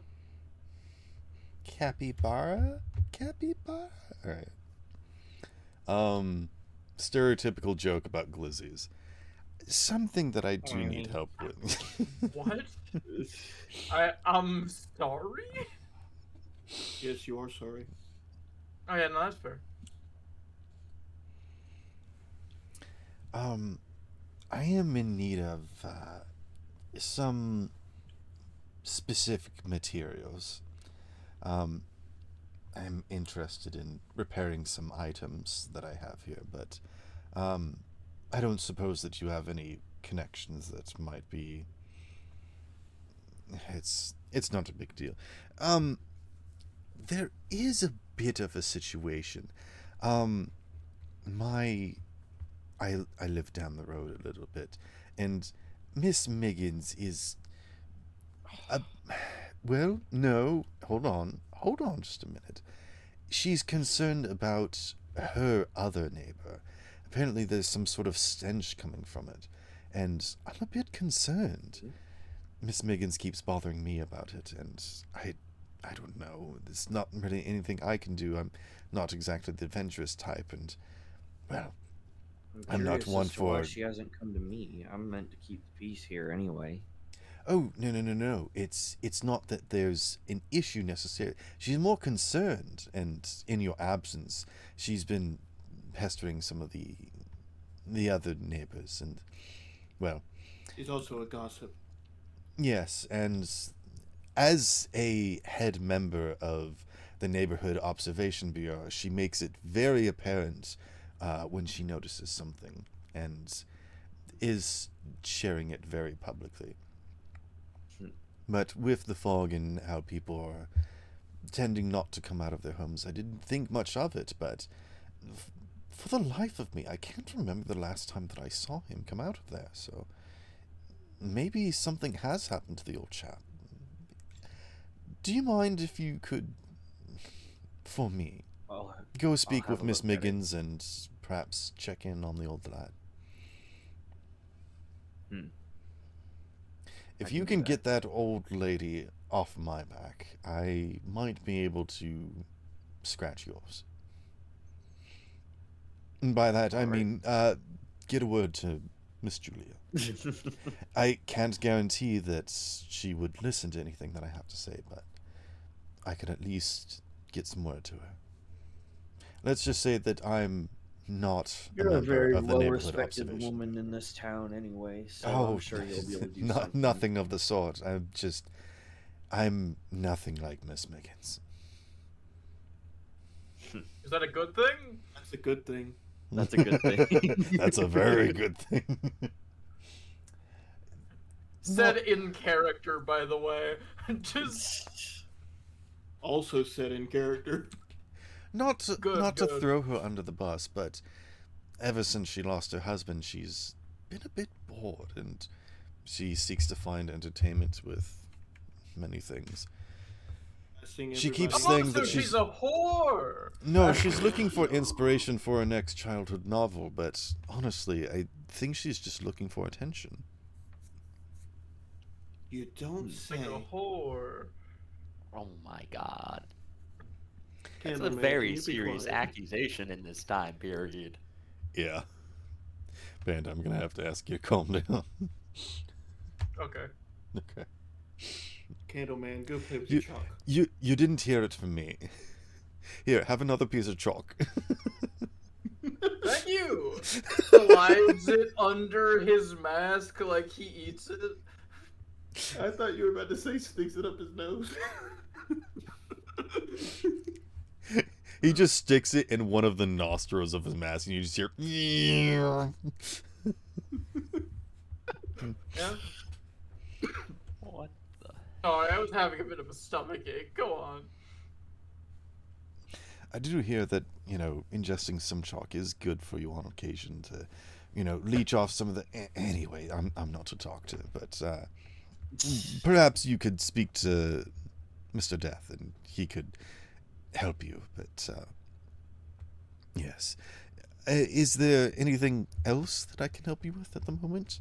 Well, I mean, while you're here, I might be able to assist you in other ways. Her eyes sparkle.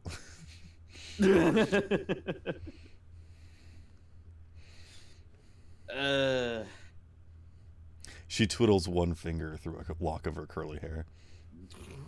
My Ruby just looks God. at everybody else except for Gus and says, "Well, I guess we're not here." I mean, she was talking to Corin, because Corin's the one that presented the... Oh. Oh, very well. I assumed she was I'm sorry. What did taking she another say? path. I was chewing on chalk.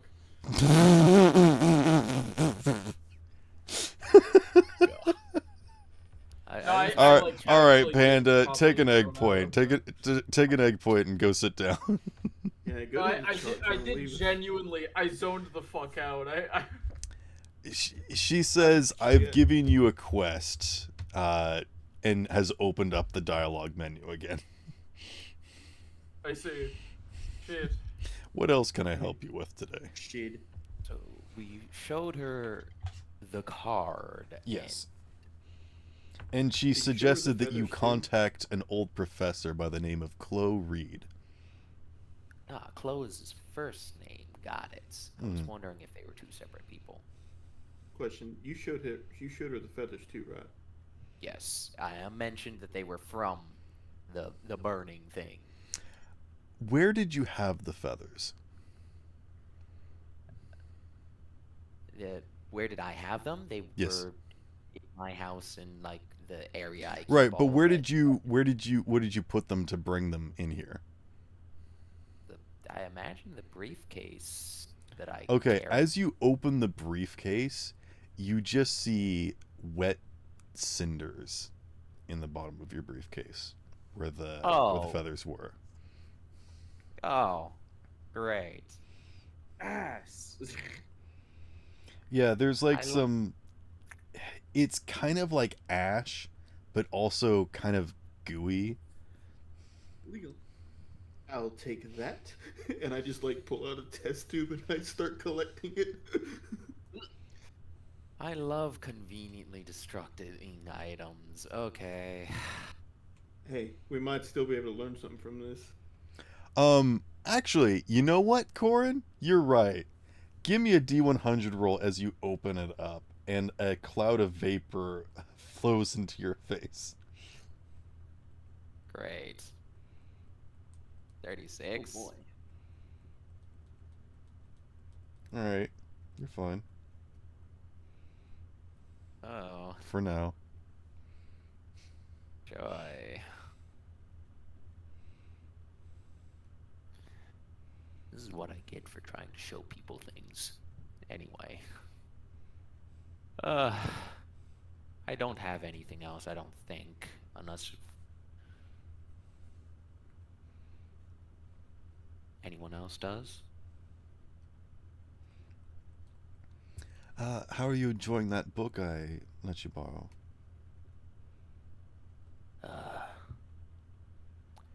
It's very, I'd say eye-opening, but eye is not the right term. It's ass opening. Mind would be a better term, Father.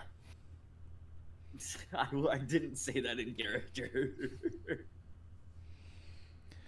You usually reading those books, it makes my ass pucker. That's a very interesting reaction. Pull out the water bottle, spritz, spritz. Bad girl, bad girl.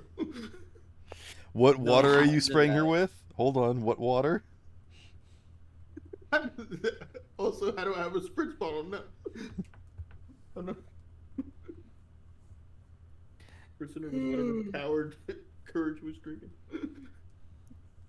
Other than the now collected chemical goo and totally not a Cthulhu whippet that I just accidentally took.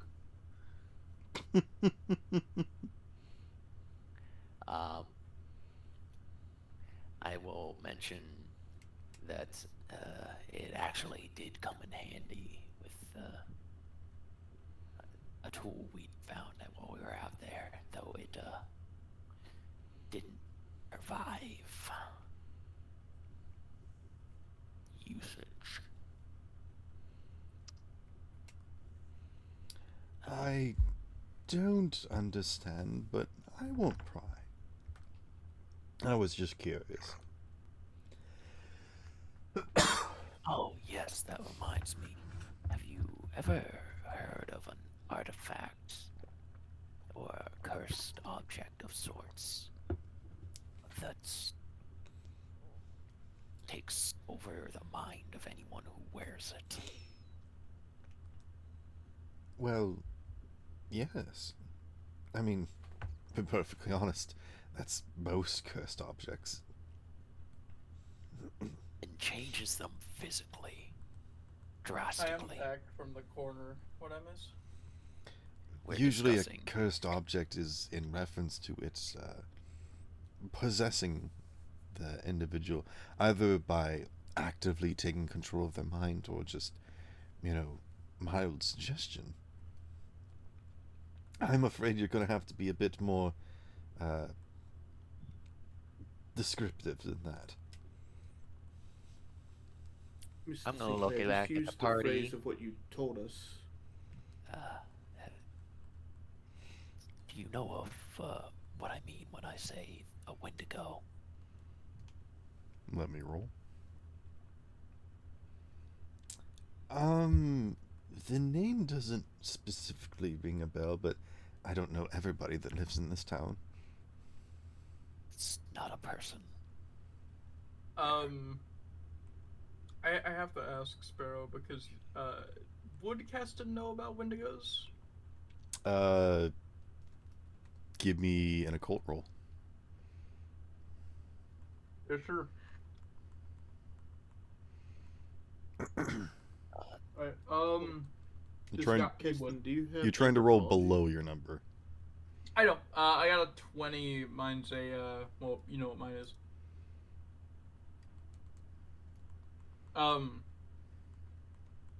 So That's just a normal success. how does the I don't know what the If difference if is. it's half or below, it's a hard success. If it's a fifth or below, yeah, it's a critical. Yeah, it's half. Okay. So it's a hard success. You would know about Wendigos, and well, what does you as a person know about Wendigos? Plenty. All right, then you can have your player knowledge.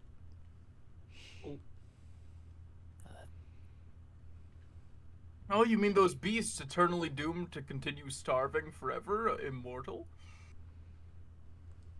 The name isn't the important part. The important part is the creature. And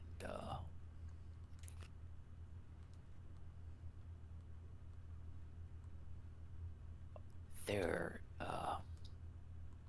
we watched someone get changed by it after having killed it.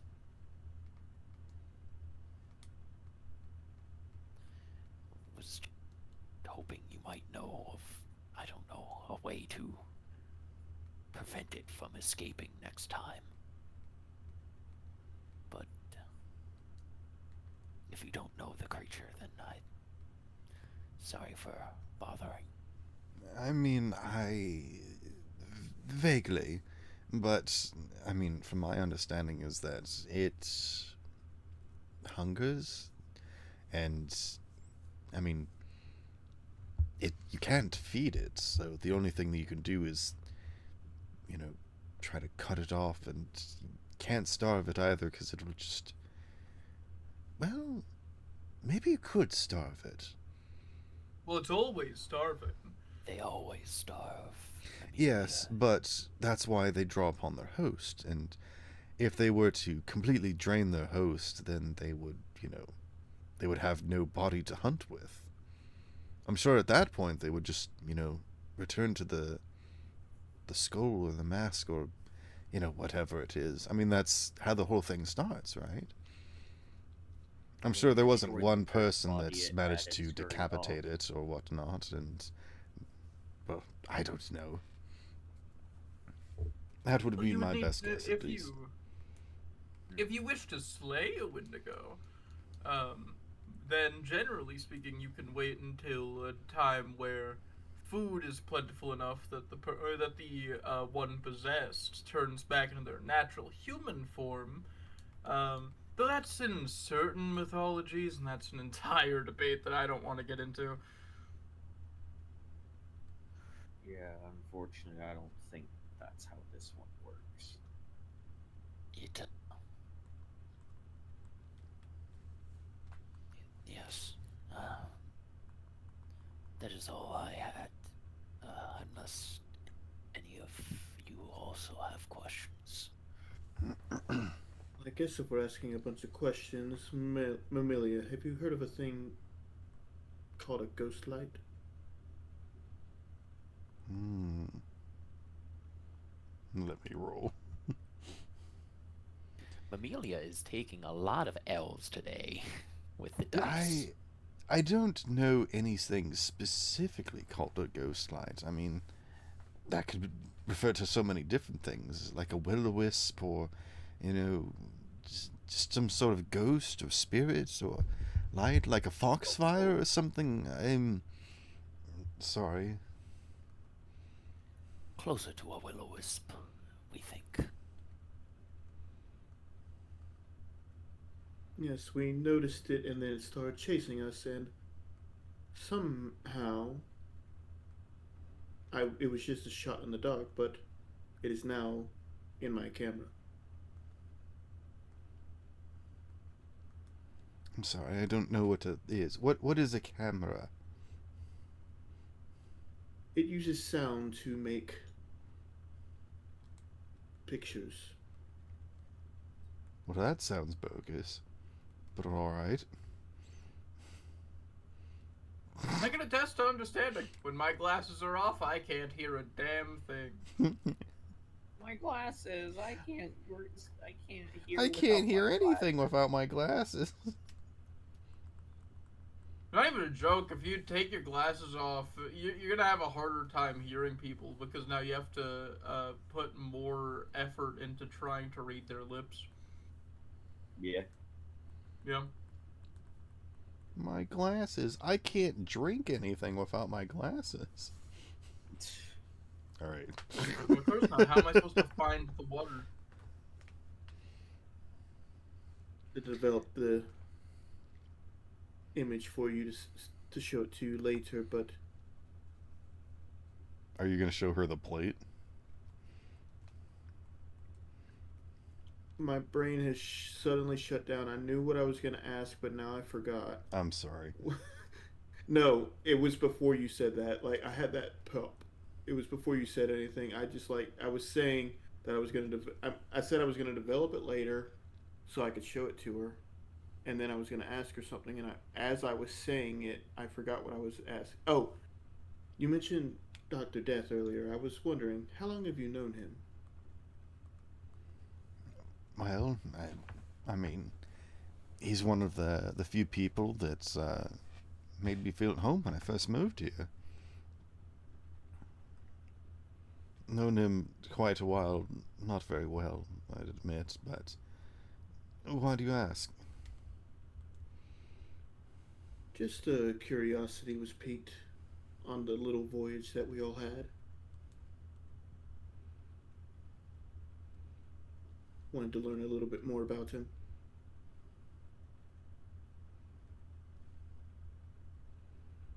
He's a peculiar fellow, I'll admit. He tends to keep to himself, the old bugger. It's as if he doesn't like people, and yet he's gone into a profession of helping others. Very strange. I'm sure there's some unseen motivation there, but perhaps he's gone sour in his old age.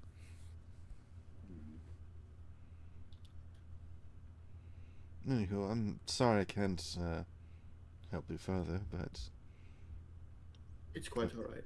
if you want to know more about him, you might as well ask.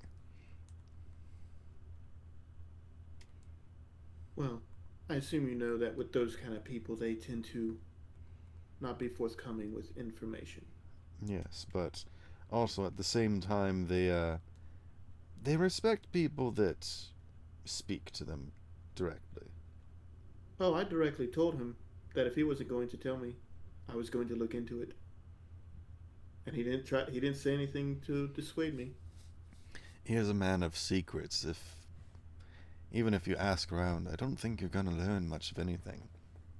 If he hasn't told anybody anything, then I don't know who you're going to ask. Let's start to figure out exactly how long he's been here, and then I'll work my way from there. Hey, I'm getting really tired, so Okay. you guys can continue without me. Uh, just catch me up when y'all are done. But I'm gonna get a shower and see about head to bed. All right. Catch you later. Thank you guys Good. for having me Good and night. being patient. Stuff. Thanks for being here. Yeah, no problem. I'm exhausted. Good night. Good night, y'all. Get some rest.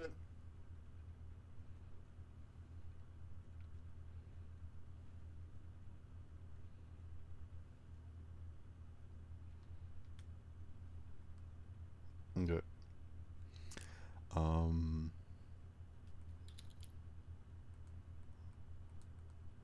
Yes. Well, unfortunately, I can't tell you much. Can't even put you on the right direction of who to ask. He keeps to himself mostly, like I said.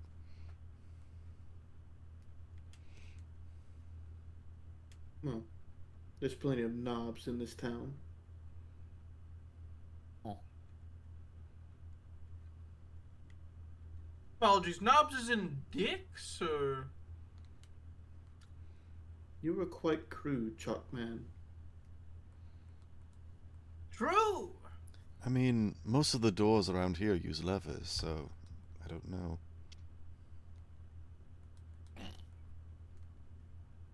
Hmm. Well, I appreciate the attempt at clarity.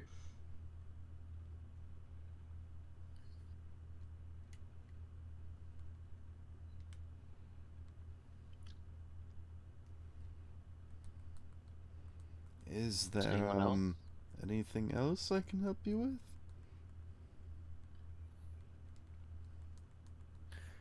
Do you have any good recipe books? Um, perhaps not me specifically, but if you go right next door to the professor, he might be able to lend you one of his books. Again, I have my own books, but for most things, I would suggest talking to the professor. Mr. Layman had. Understandable. mi- Um, As a reminder, Mr. Layman is the guy that came out here to retire and took his entire book collection with him, and just kind of spends most of his days just lounging around. But because he has such a vast, large library, he doesn't mind lending out books, and so it's kind of turned into a librarian. But you know, that's sort of how he makes his living, is renting out books. Okay. You mentioning books made me think to ask, do you have a book on deals or promises or I'm not entirely Deals sure or the best way to promises? phrase this. Why do you guys keep asking me such vague things? That's because I quite don't quite know how to phrase this best. have you perhaps encountered a fae? Or I demon? don't Demon is more likely, I assume. Yes, I don't think we're dealing with Irish folklore on this one. Yes. I really do need to save. I really need. Are Wow. you drunk on You chalk? need to calm down and think about what you're gonna say before you speak. He got high on chalk. Yes, I think that one was laced with learning. Uh. I need to center my focus of study. Yes, that is what I meant. Well, anyhow, I'm going to look for a pound cake recipe, and he just walks out the door to the book place. Outside of Mr. Marigold. Oh, hello. Would you like to try any pound cake? Oh, I'd love to. Would you mind giving me a recipe as well? I'm trying to make some of my own. Greatly appreciated. You see, I'm trying to make some pound cake of my own so that I can provide a solid welcoming present to the people of this fine town. Oh, but I've already of got my course. ritual shot ready. Yes. Sorry. I don't know.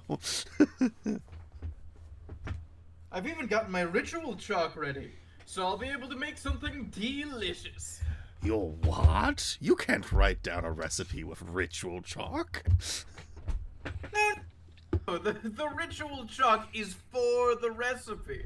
I'm going to be using it to perform a ritual to create the pound cake. I'm quite shit at cooking. Give me fast talk. Alright. Just the fucking insane conversation. Yeah, right outside. Yep. Okay. That fails. Alright. He doesn't give you the recipe. Oh. Can I use egg points? Yes. Cool, I'm gonna use 2 egg points. To make a hard success? Yes. Okay. He That's does all of give my you the egg. recipe. He gives you his wife's recipe. His wife that died. I'll be sure to give you a slice once it's done. Ah, yes. Well, Maple would like me to share this, I think. And you seem like a trustworthy fellow. Thank you, I greatly appreciate that. Goodbye. Would you like any ritual chalk? Ah. Well, no. A candle, then?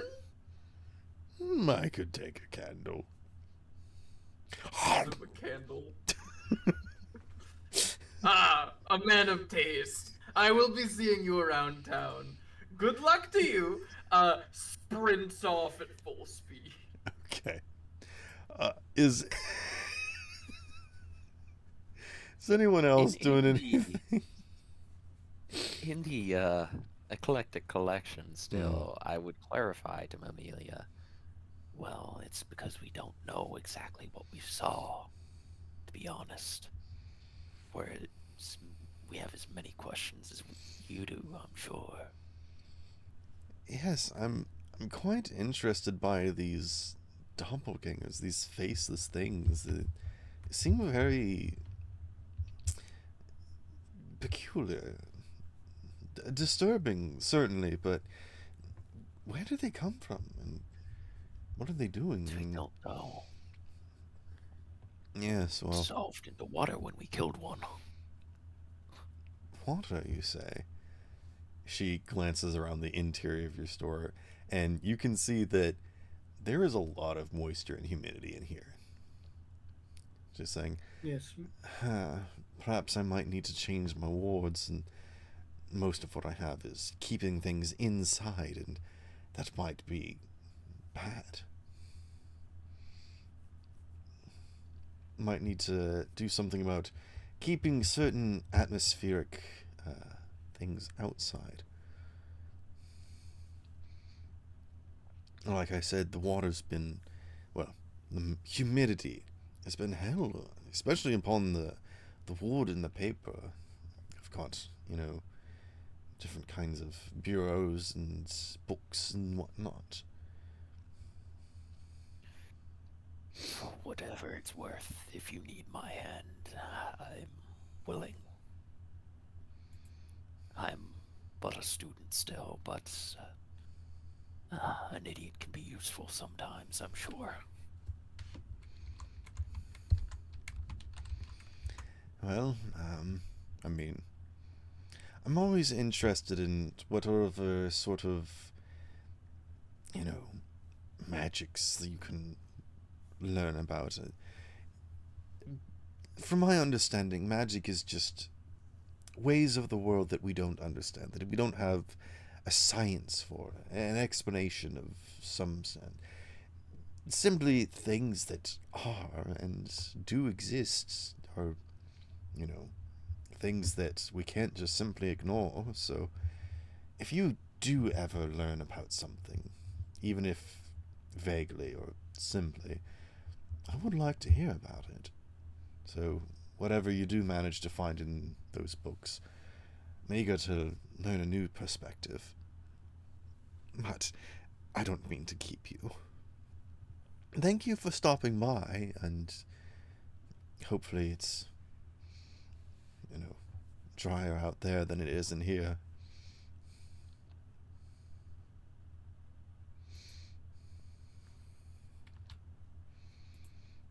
Corin will chuckle and say, "Oh, I don't know about that, but I'll be off then." Alright then. Till later then. Anyone Do else have we anything? want Oh. to attempt to go to the next part about figuring out what the fuck happened, or does anyone else have things they want to do? I can't think of any more questions from Amelia. Okay, we can move on from Amelia. Does anyone want to look at what she's working on? Or investigate any of the items that are in her store? Does she have any mirrors? She does. Oh, In fact, you notice that there's a mirror that is broken. And it seems like most of the mirrors, the water isn't collecting on it. But the one mirror that is like broken, you can see that there is moisture like seeping in and getting stuck in the cracks. Interesting. And you notice that it's almost filling out the mirror, making the cracks almost imperceptible, smoothing Oh. off. oh no. Ruby, Hmm. could you give me a sanity roll? The number is, that's the number. While that is happening, I'm going to run to the bathroom. I Run. also need to run to the bathroom.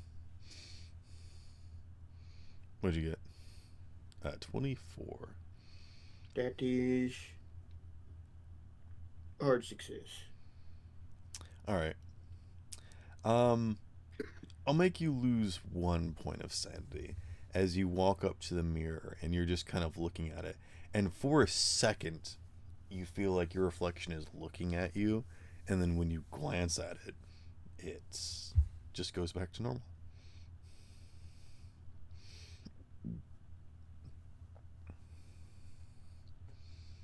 Hmm. Like, you said it was broken, but like, what's the? I guess, what's the biggest size piece? This is like just a face mirror. Okay. Well, I guess Not big enough for work. someone to crawl through. Yeah. You know, just as an example. Unless. Or perhaps big enough for someone yeah, to they- reach an arm through.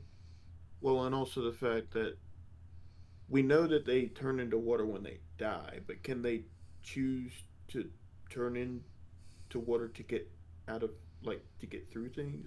Can they Terminator Okay. through some bars? I'm back. Hi back. Yeah, mirror is small, so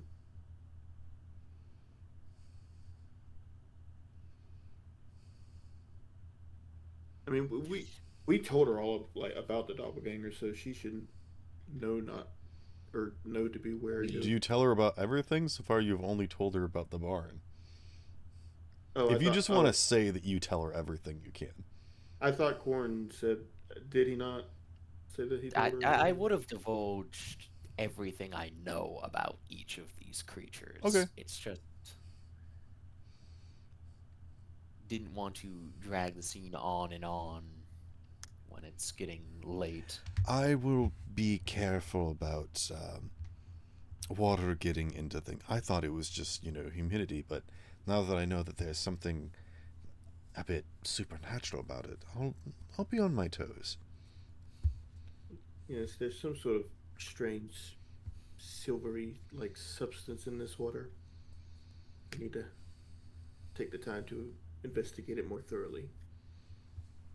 I mean, I'm apologies for me saying so, but I'm a bit excited.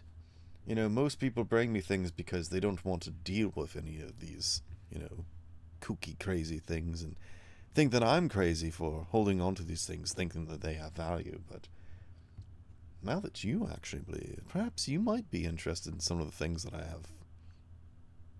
We'll see. And if you do find anything, feel free to bring it in. I'd be more than willing to help you out. I'm sorry that the first thing you brought me is something I'm not an expert in, but I did give you the lead about my professor. If you manage to get a word to him, he'd be able to tell you. Like I said, I'm sure if you told him that you found one, I think he'd rush right out here. But we'll definitely be able to get a hold of him as long as he's available, at least.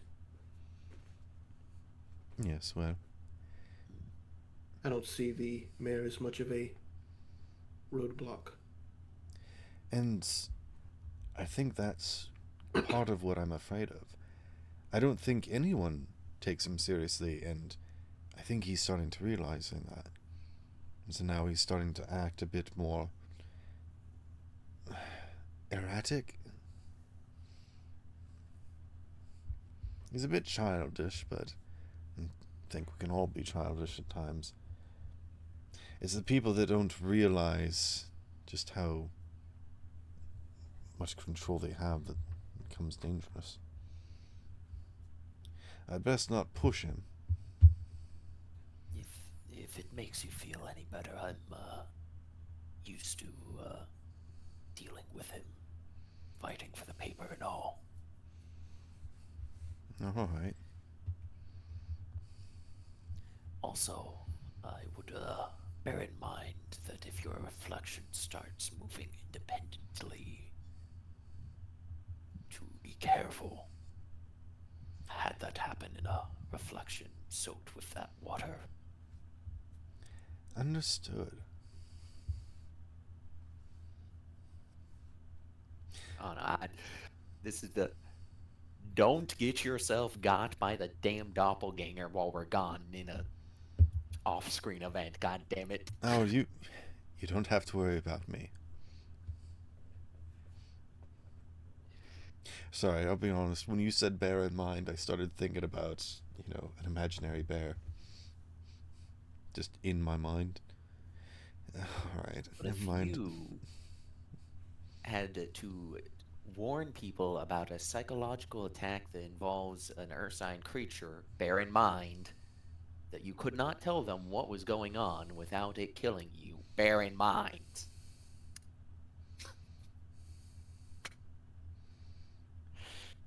Have Sorry. you ever thought about a false hydra? If such a thing were to exist, how would we be able to prove it? In fact, it's the act of being able to not prove it that proves that it could exist. It's when you are unable to disprove that it doesn't exist. That's when you should become concerned.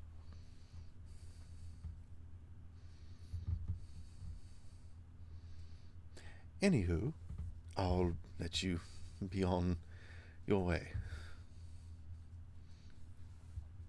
Ta-ta. And As she picks up some wood and begins fashioning it together and putting the sack of turnips on top of it.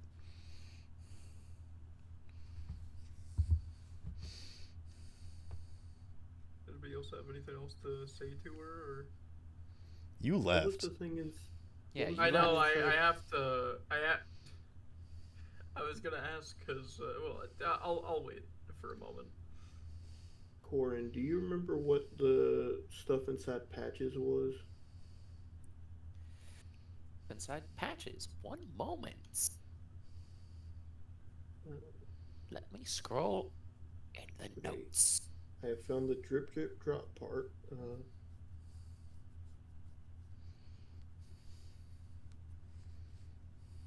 Where Ruby, is do you want to make a history check? Uh, Or an idea roll?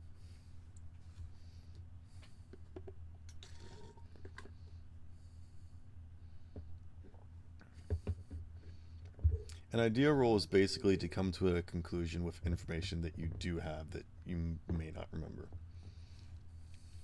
normal success. That bag of turnips does look familiar. Because Oh, like my brain is thinking either Patches or what the Doppel kid stole. That's what Man, my what a fine brain is mess of going turnips. to, but I can't remember what was what. Panda, take an egg point. Thank you. unironically. Yeah. Wasn't it the kid? No, it was rhubarb and Rhubarb beets and that got beets were stolen. in the crate stolen. It was basically vegetables that the Wendigo couldn't eat. Yeah.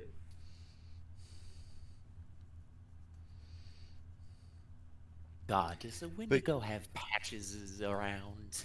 Oh, well, Well, didn't we find essentially his corpse? it does look like Mamili is fashioning some kind of scarecrow back together. Or at least the beginning pieces.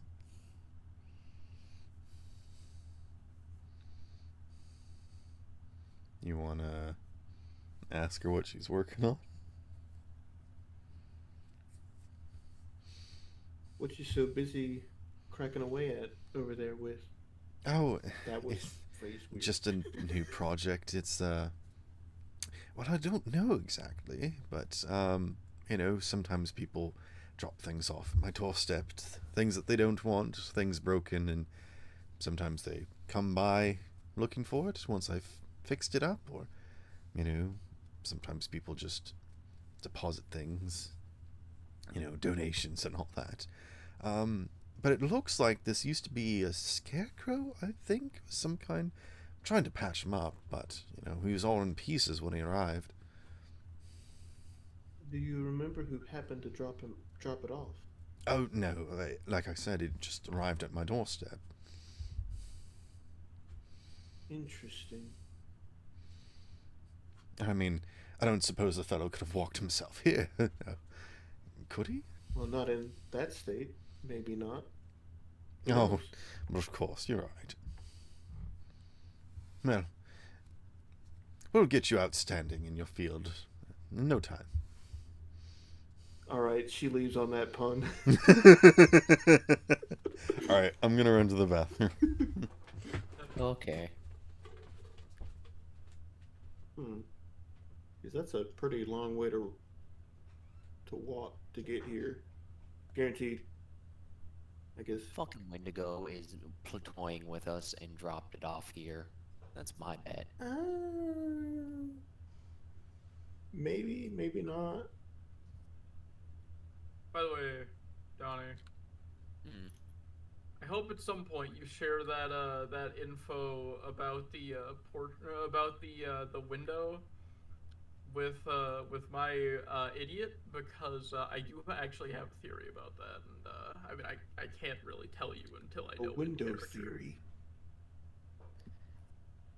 Corin will probably start sharing it once you become more of a regular part of the investigative party. Which Gotcha. probably will happen I'm back. based on you just kind of Following us. following us and happening to be there in the shit with us, like how Yeah, we started as an investigative party. valid. Yeah, we just all had different reasons to stick around for what was going on. Valid. I just figured I'd mention that because If nothing else, we can explain away your character being in the scene as me going, "Oh, he's harmless," or at least he hasn't harmed me. He snorted I chalk. would like to make Unless he managed to statement. do some physical damage to a man named Lester, then he harmless.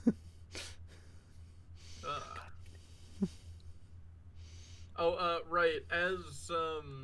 As everybody's leaving, you see my character sprinting back back to the shop, opening the door in a seeming panic and saying, "I almost forgot to inform you. I'm about to perform a ritual."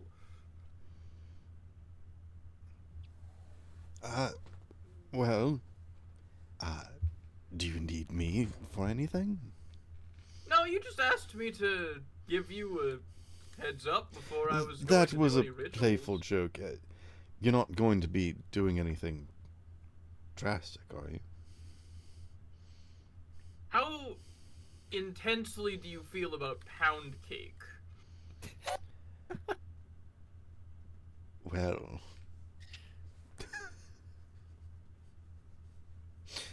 Well, I'd be very interested if someone were to pound my cake. Poor Gus isn't even here. Gosh dang. Right. Uh, Alright, Chalk Man, teach Gus how to make pound cake. I've had pound cake, and I've had pound cake, and let's just say that it's not exactly my cup of tea, but it certainly does help. why would you know what? I'm just gonna. He leaves, muttering to himself. Why would pound cake be used for tea? No, the tea helps the pound cake. He said it's not her cup of tea.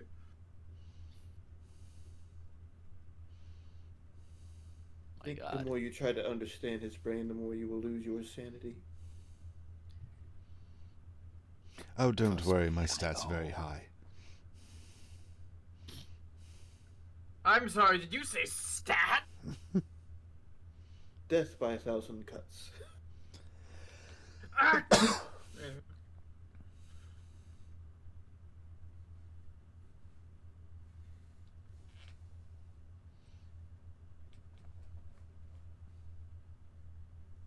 But yeah, I leave Uh, the store.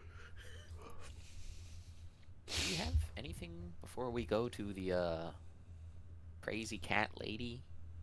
I think Ryan should be here for crazy cat lady encounter. okay. Would you like to join me for my ritual pound caking?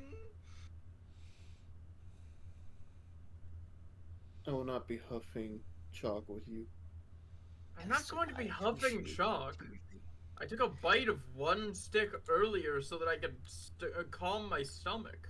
It's helpful. We appreciate you dearly as a source. However, I don't want to be a part of your pound cake ritual, no. I've had enough of running with the occult as of late to deal with that. I see. I was, however, given the recipe by a nice old man who said that it's a recipe made by his dead wife. So, Why do you sound surprised by everything you surprise?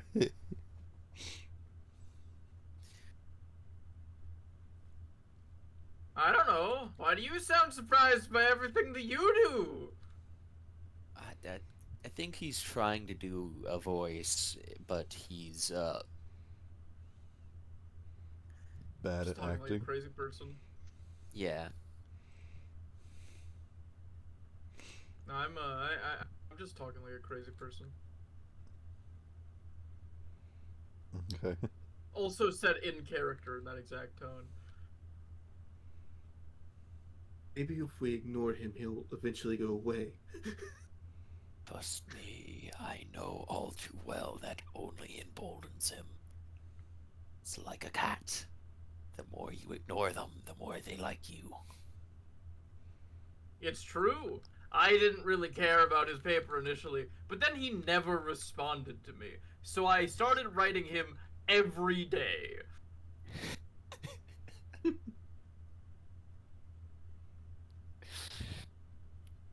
See the pile of letters I have in my home. It's almost as tall as I am.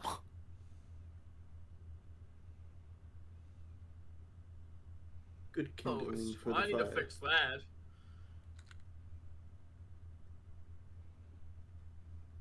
It's only almost as tall as you. I clearly need to write more letters. Should be Realistically taller than you speaking, by now. I don't think I have anything else for this session. And it's just getting late. I have to be up at 8. Is there Okay. anything else anyone else would like to do? Any books or any questions, comments, or concerns that you want to present to Mr. Lehman for potential help? Real quick, I did have a. When Doctor Death say that he knew someone who had a chemistry set up, or did he have one? He had I'm one. not. Okay. That'll be for next session, but I just wanted to make sure I remembered that correctly. Okay. I mean, that could be the cliffhanger. True. Yeah. But as in regards to books for laymen, I'm returning the weather phenomenon book that I had taken with me. I mean, if he has all sorts of books. Hello. I see that you brought this book back. Tell me, did you learn anything? Something that I've also been investigating as of late.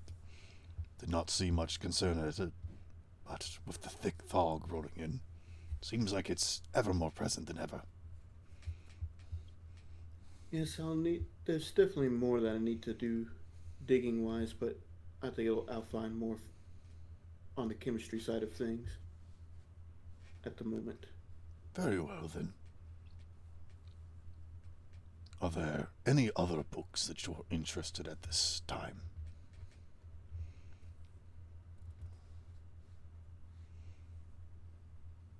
I don't know if this would be a thing I'd have to go through him for, but looking for information on a reverend that's known to be associated with shadows.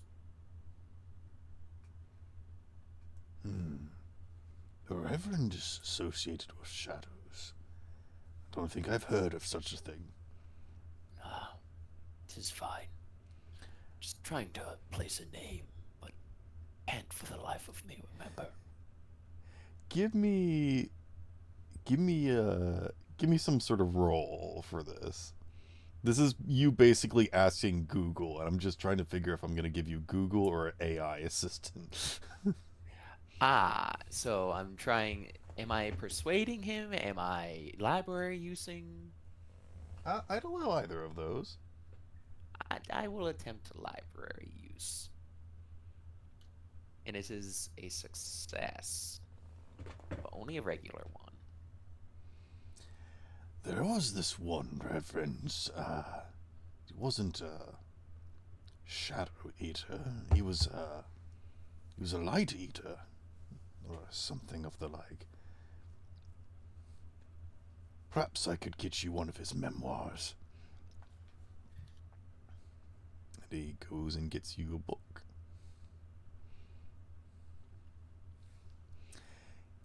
Ah, yes, Reverend Abagnale. Here you are.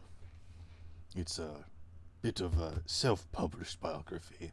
No known author. Perhaps it was an autobiography or something. Although, and you didn't hear this from me, but it looks a lot like it's the handwriting of our own Father Timothy. Or perhaps someone of his family. How do you spell that? Abigail? Yeah. Spell it. Abigail. Abigail. Reverend Abigail. Abignanail? Question mark? Does he have big nails? Is it Big Nail or Abigail? Abigail. I thought that AIL was cool, but you're like, so I'm like, fine. Oh no. No. That's fine. I'm not questioning. I'm just trying to figure out how to spell it. Yeah, Abigail. Okay. Oh my goodness, his name is A Big Nail. Yeah, that's why I said it. That's why I was questioning it. You know what? I have to change it now. That is the name of the reverend that was known for doing construction in the community. A Big Nail is Yes. okay. So that it's a different reverend. Yes. I'll get you a name later. Also have the biography of Abigail. Reverends. Okay, so the name isn't as important because I felt like I recognized that name for some reason. But I may have just known someone with that name at one point. I don't know. Hey, false Hydra. Anyway.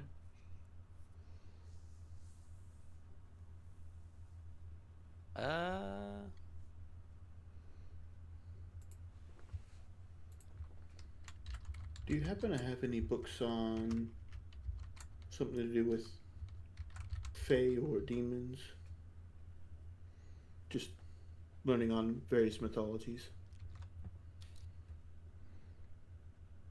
That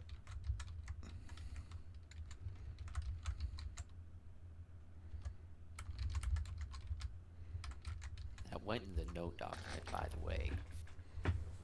There you go. Reverend Matt Manus, the Sun Eater. Matt Manus, the Sun. What did you say, Ruby?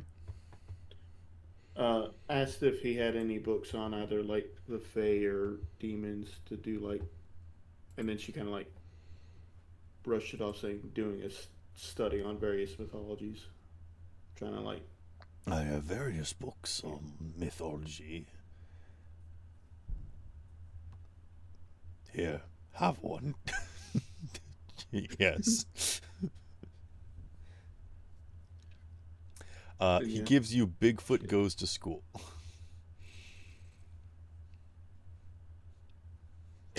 Surprisingly. Is this written by the lady down the street? Yes, it is. Bigfoot's Big Day. Bigfoot goes shoe shopping. It's from the nonfiction section. What's her name? The cat lady. Mrs. Miggins. Her name. Yeah, it was written by Mrs. Miggins. It has a acknowledgement to Keston. He was a good source for it.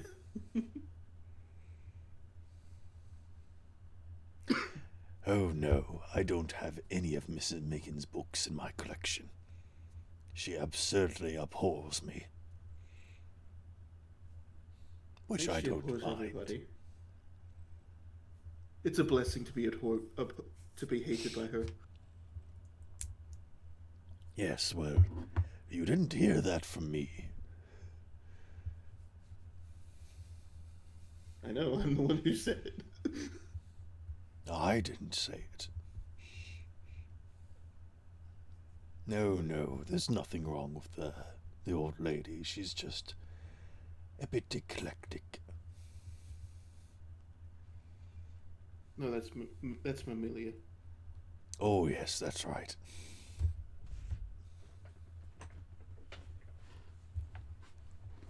That woman ought to get married, you know. She's not going to be young forever.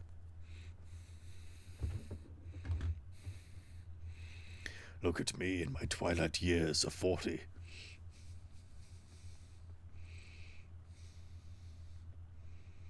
Well, you'll have to fight Gus for her.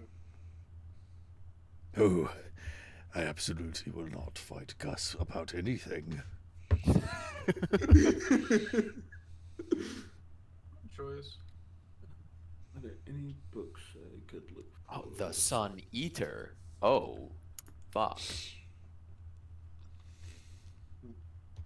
Any pepper? So he ate This- children.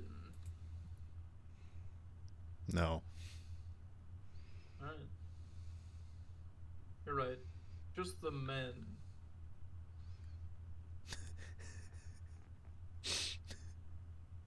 Like a proper Catholic priest. Anyway. Not just the men, but the women and the children, too.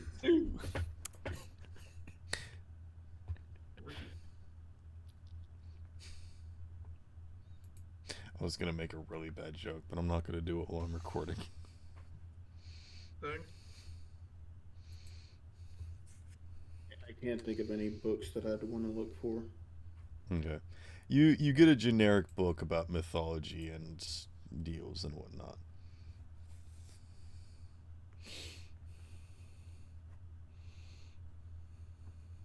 Thank you very much. Is there anything I can specifically help you find? I might be able to assist you. I'm very intrigued by what the younger generation are interested in these days. What is it, that thing that they're talking about in Baskerville? Something about a Scooby-Doo toilet.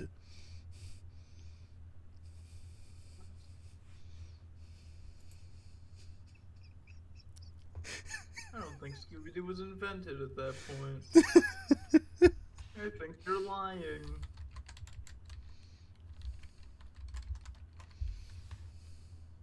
His pants aren't on fire. That is No, good in argument. In this era, it's the adventures of Scoobert Doobert. And rather than a mystery machine, it's just a wagon full of shit. The There's an machine of unnamed mystery. horse that does not speak.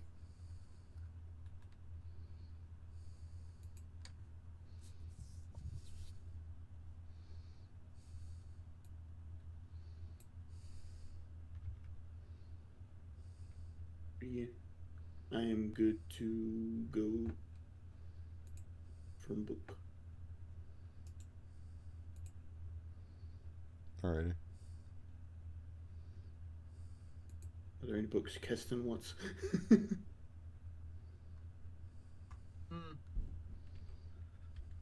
Looks over. Keston still there with you, by the way. He's just been here. Don't worry about him. Just.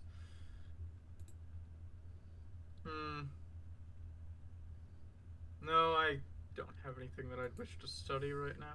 Ooh, actually, do you have any ancient texts that you can't yourself decipher, or perhaps anything of that sort? Oh, if you're looking for any sort of those fictional books that sort of I don't collect any of that hogwash. You might speak with Miss Mammalia about that sort of thing. Fictional? No, I wanted something as a challenge to translate.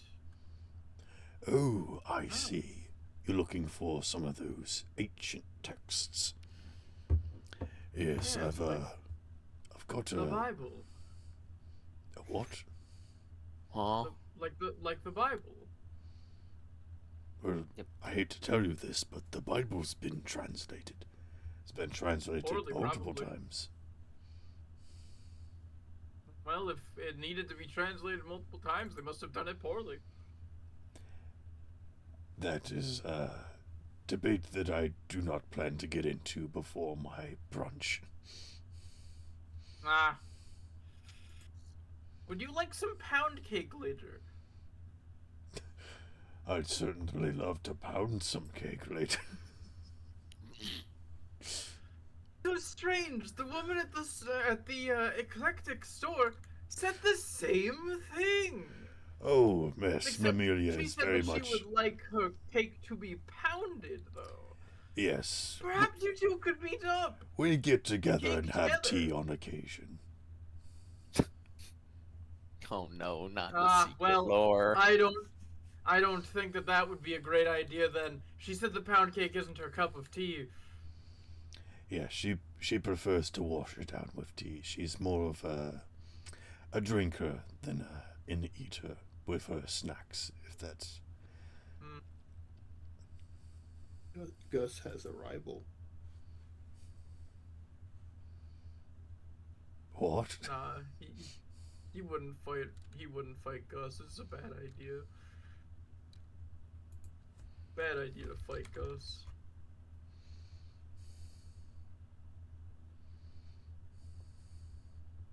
I mean, technically, the Bible is an ancient text that, you know.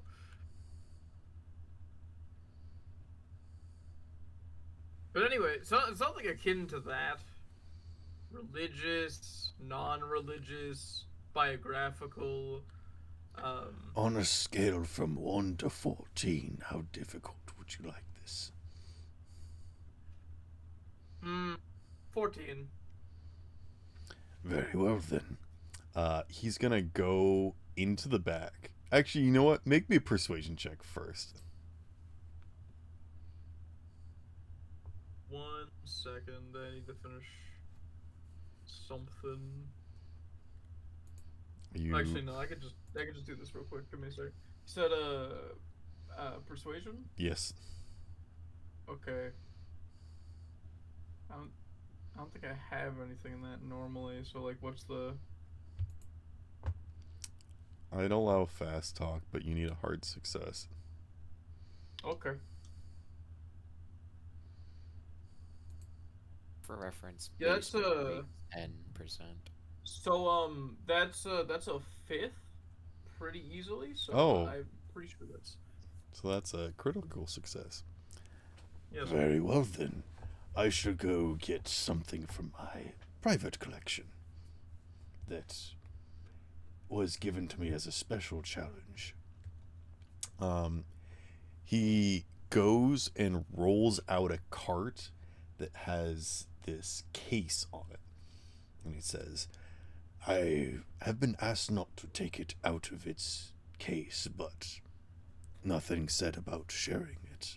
And he basically wheels out this little cart, and on it is like this placard that's encased in glass, and it's resting on this kind of like wooden base, and it's basically like this ancient tablet that has scratches and marks on it, and some of it you can't tell if it is intentional or if it isn't intentional. And he's like, here you go, you're more than welcome to take a look at it while you're here, but I'll have to ask you to come visit if you want to take a look at it. I can't have it leaving the premise. Oh, don't worry for a moment. I would never have asked to bring something like this to my my hovel of a home. You wouldn't be able to get it down the steps. I'm very sure I wouldn't. I am not a strong man. If only there was a strong man around that was able to... Alright, never mind. Indeed, if only. Alright. What do you want to do to try and decipher this text? Well, I'll worry about that later. Like, just Okay. this is just like a side thing to make sure that he's like. I mean, this super is what we're reachable doing, in is town. like, we're doing downtime activities, so if you want to give me some dice rolls or something, you can. Fair. I'm gonna be working with my translation skill, I suppose. Okay. if you want, effectively, I'm I going will say to that look. if you do some other skills, like maybe a spot hidden or archaeology to like start with, that will assist your translation later. Could I argue appraise here? I would allow a praise, Okay. but depending Then upon what yeah, level of success, I'll give you different things. understood. Okay, so in terms of appraise, that is a fail. Okay. Uh, You cannot tell what. I'll Oh, I'll burn the egg point that I got earlier to make it just a standard success. okay. I will say that you can tell this is roughly around the Greco-Roman era. So you can tell that this is like a chiseled stone slate. You actually think that it's oh shoot, what's it called? Oh, then I have to look this up.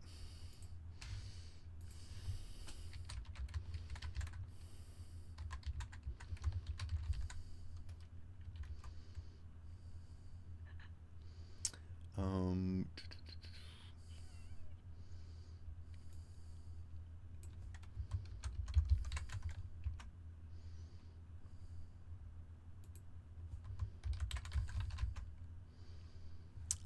limestone. Mm.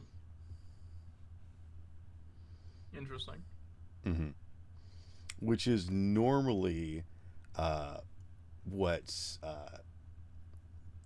buildings are constructed from. So you think that this might have been a piece of a structure. Yeah. All right. Well, a time period gives me a certain amount of languages that I can work towards or work through. Certainly. Mm-hmm. Um, along with the material used for construction, gives me a better idea of what society it's from overall. So, Mm-hmm. does anybody have other things they want to do, or is everybody just fine with me just like doing this? Digging the holes. Hmm. He's digging Oh, yeah. holes. Fair. How did you know? The only quote unquote downtime activity that Corin would do is study the book again, but that's like a later when there's downtime overnight type deal. Okay. Right, well, shall I make a translation check? Go for it. All right.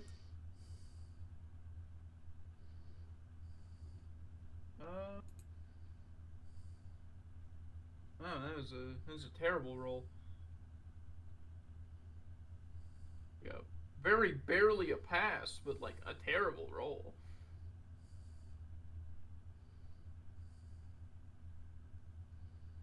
Okay. You can tell that this is in Latin. Ah, Run, panda, run. no, Are you guys playing League together or something? no. No. Oh, He's just was saying to telling him to run because run. it's in Latin. Yeah. what? It's generally the language that demons use for some Oh. reason. Yeah. I guess it makes some sense considering Latin is the primary language that's used for like religious stuff. Give with me an Christianity idea and stuff. roll Um. or religion. All right. I would allow an What? occult roll, but it'd need to be a hard success. Gotcha. I have a question. Yes, sir. Um. So, religion, I don't have anything for, so that is kind of pointless, I think. Uh, first of all, what was the first one that you mentioned? Uh, religion. An idea roll? What Or do yeah, I? or history. Yeah. What do I roll that off of? Idea is intelligence. Okay. Let me just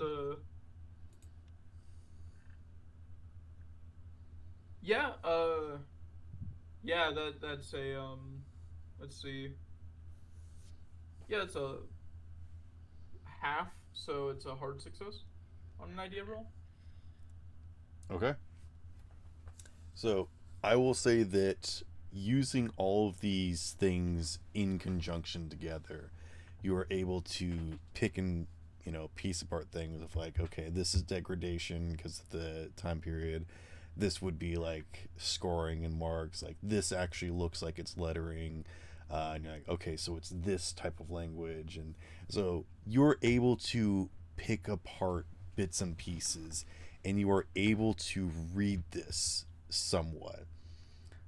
I am going to require one final skill check, and Okay. this is going to be like a trying to read it, so maybe an education check, or do you have Latin Okay. as a skill? I do not have Latin as a skill, Okay, but I would be fine with an education. all right. Um, alright. So let's see then.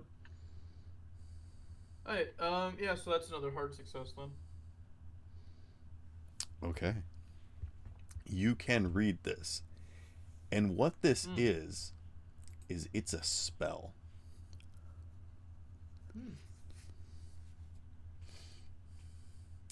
So Oh, Can what I you can I roll a cult to figure out what the spell is, or would I Yes. already know what the spell is? like you can Someone's read it and you can Conte. tell it's a spell. So I will say that if you do a successful occult roll, then you can add this spell to your repertoire.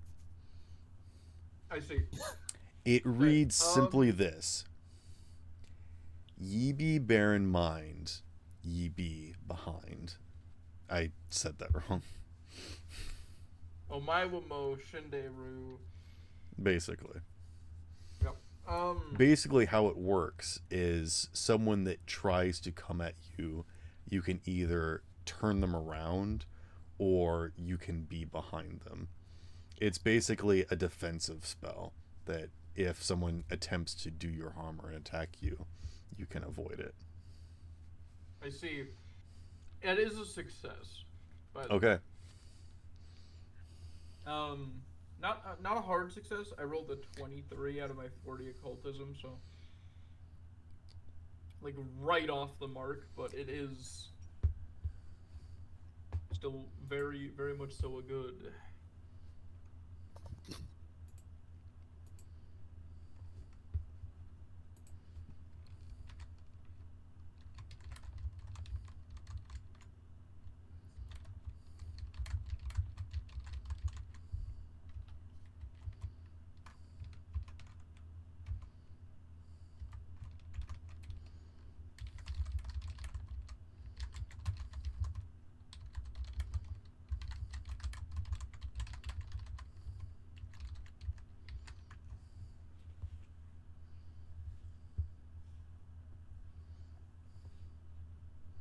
So you, whenever you want to dodge an attack roll, you can roll a cult instead. Ah, Huh. nice.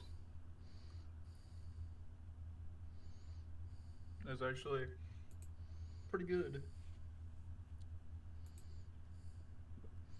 Or you can spend one power to dodge an attack. Mm. Gotcha. Spend a stat? Yes.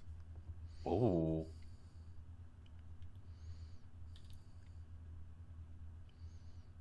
It's definitely a good technique to use at death's door.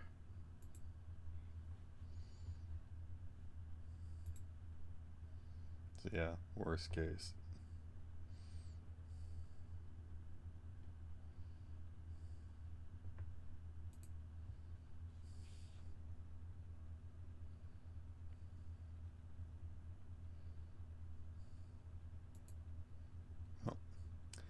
there anything else? I suppose I'd relay that I somehow, in a very short period of time, cracked it, and just look at him and be like, "Hey, I'm gonna say that this was over the course of like an hour or two. yeah, it's still realistically very short." Yeah. So I just look up to him and say, okay, I've finished. Are you sure this is the hardest in your collection?" Ah, I see that you have a discerning eye. How very curious. And he gives you a knowing look. So you're able to read it then. Tell me. Of course. I have been unable to read it myself. Do you mind relaying the information to me? Ah, it's a spell. And he would go into complete detail as to what the spell entails and the more specific wording on the tablet.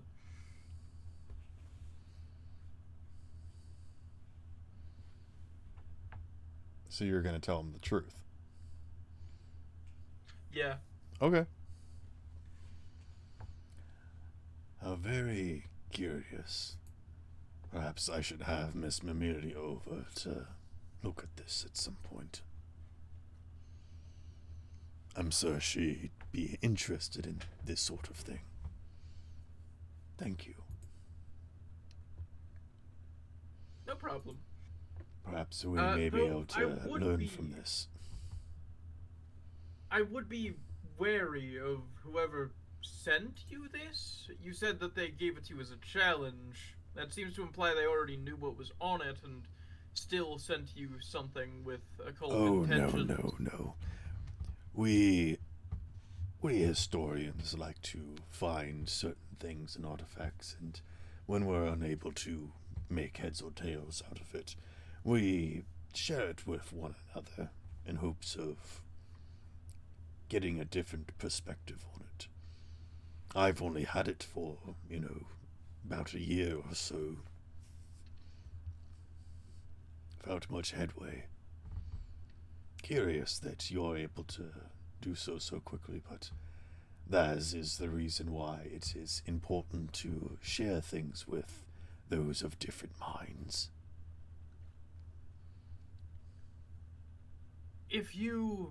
Since you lent me this to study, even if just briefly, if you come across anything in the future that you struggle to decipher, I quite like translating things. It's one of my favorite hobbies. Yes. I think I could use your services quite regularly in the future. Please feel I'm free glad to you- stop by whenever you like. And he gives you a soft smile.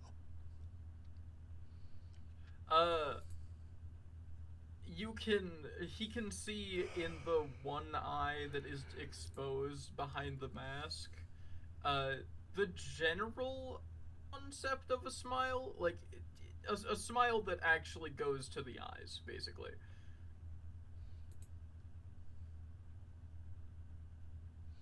Alright, Since- gotta interrupt real fast. Apologize. I am tired No as worries. fuck. I'm going to bed. Yeah, Go to Okay. bed. right? We'll probably Don't wrap pass it out up in your here. hole. Yeah.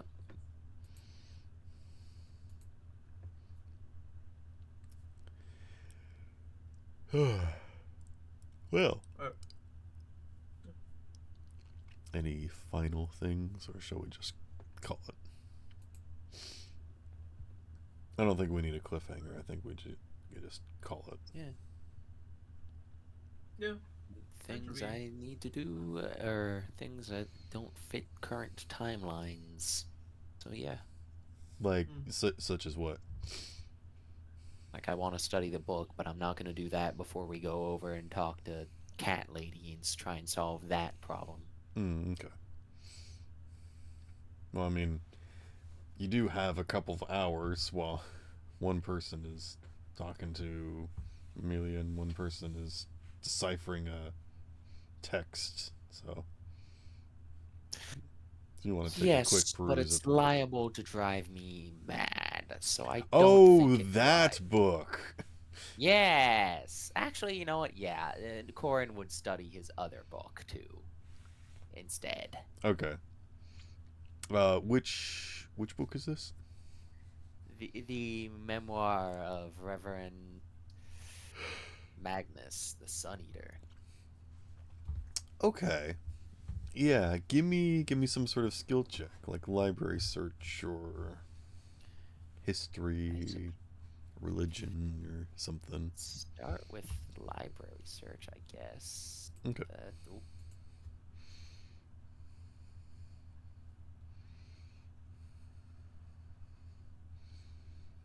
that is a success by one.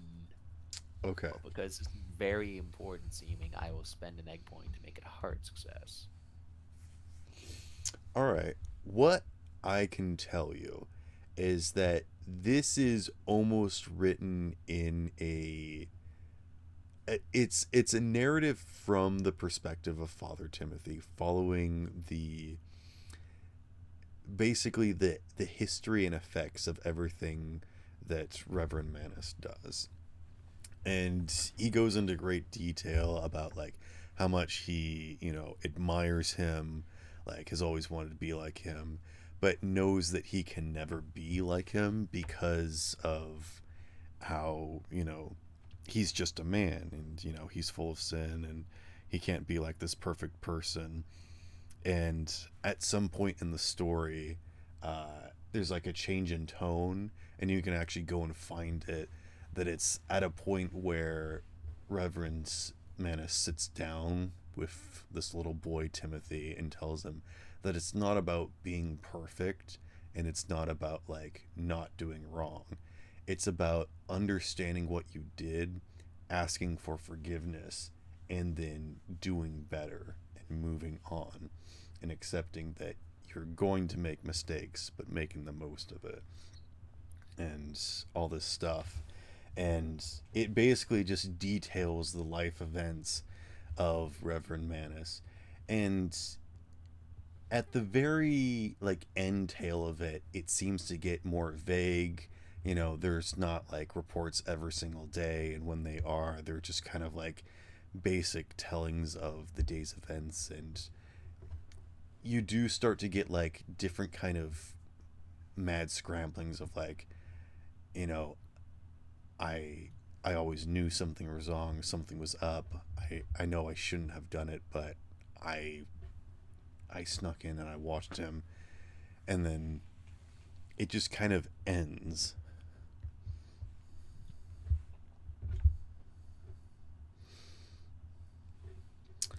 Give me a history search or a history roll.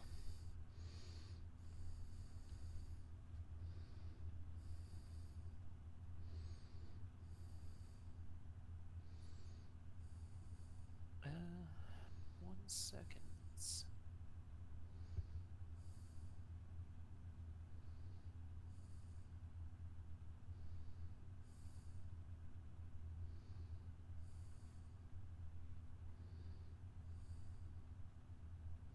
I'm going to have to consult the video afterwards for this because I did not type nearly fast enough for that. Sorry. You're I tried to good. leave it fairly vague and generic. Ah!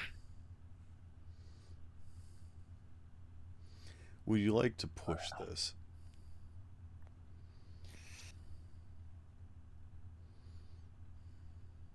How does one put history?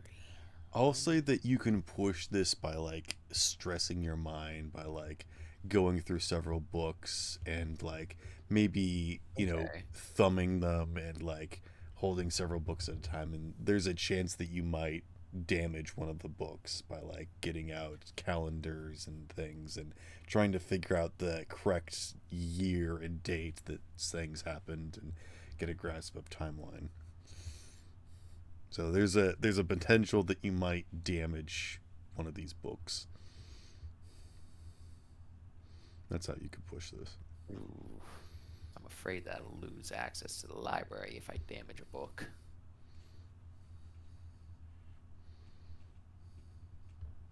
But you're still gonna push it, aren't you? I'm debating whether I push or I spend because losing access to the library is Yeah, a but your huge. number's good. You couldn't possibly fail this if you rolled again. Sparrow, it's 64. It's just better Yeah, than it's a better than fucking coin average. flip. And I have rolled unusually well this session. That means I'm due for failure, and I The do Bucks not do. want. Yeah, my date is due for failure, and I don't trust it. So I'm going to spend another point. Okay. I know, boring, but that's too dangerous of a consequence. You can tell when these memoirs started, and it was 73 years ago.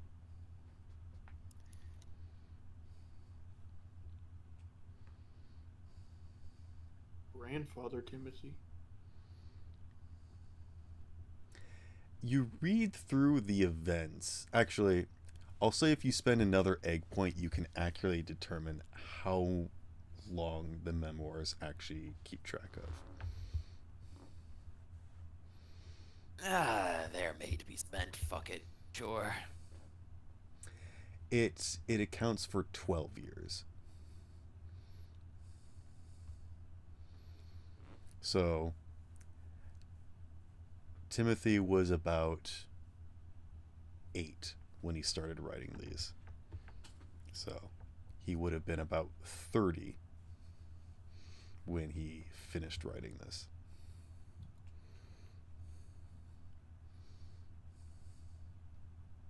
Wait. So 42 Timothy- years have passed since Reverend Manus has stepped 3 down. years.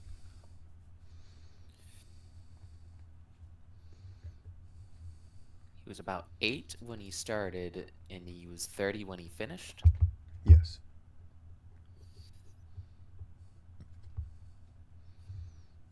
Because it took 12 years. Right. No, that's 20. significantly Sorry. more. Yeah, numbers, Mason. Well, but Numbers, 8 Mason. and he finished when he was 20K. Yeah. And it's then therefore been 12 years accounted. That's 61 years ago. Right. Hold on. I have to do this math. So it was 73 years ago, and he was Yes. he was 8. The 12. So wait. So 73 minus 12. So Yes. it's 60, 61. Yeah. So 61 years ago is when Reverend stepped down. That doesn't necessarily mean when Timothy stepped up as. We'll say that the next Reverend that stepped up was Reverend Abagnale. How about that? Right. And he went for 21 years before he stepped down and Father Timothy stepped up. And somehow Timothy is only 34. Yeah. That's the. What makes you think he's forever 34?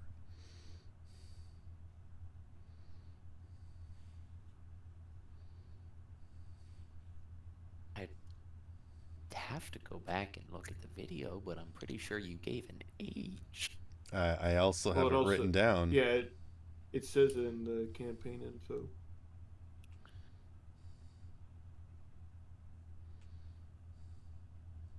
There's nothing to say he's not a junior. So He maybe it was his does- father. he does seem and act older than he looks. That is something that you have noticed.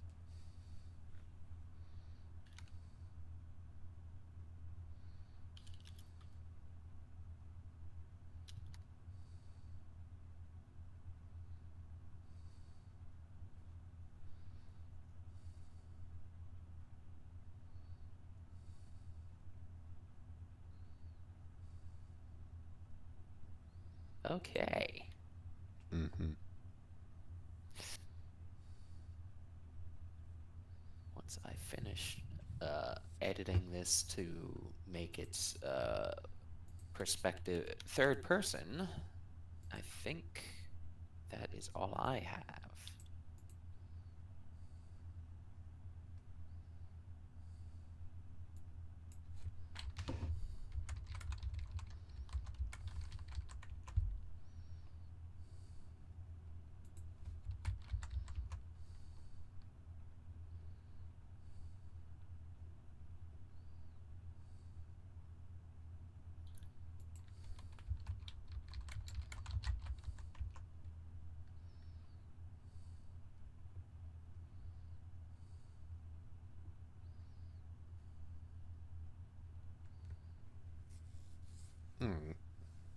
We can end it here for today.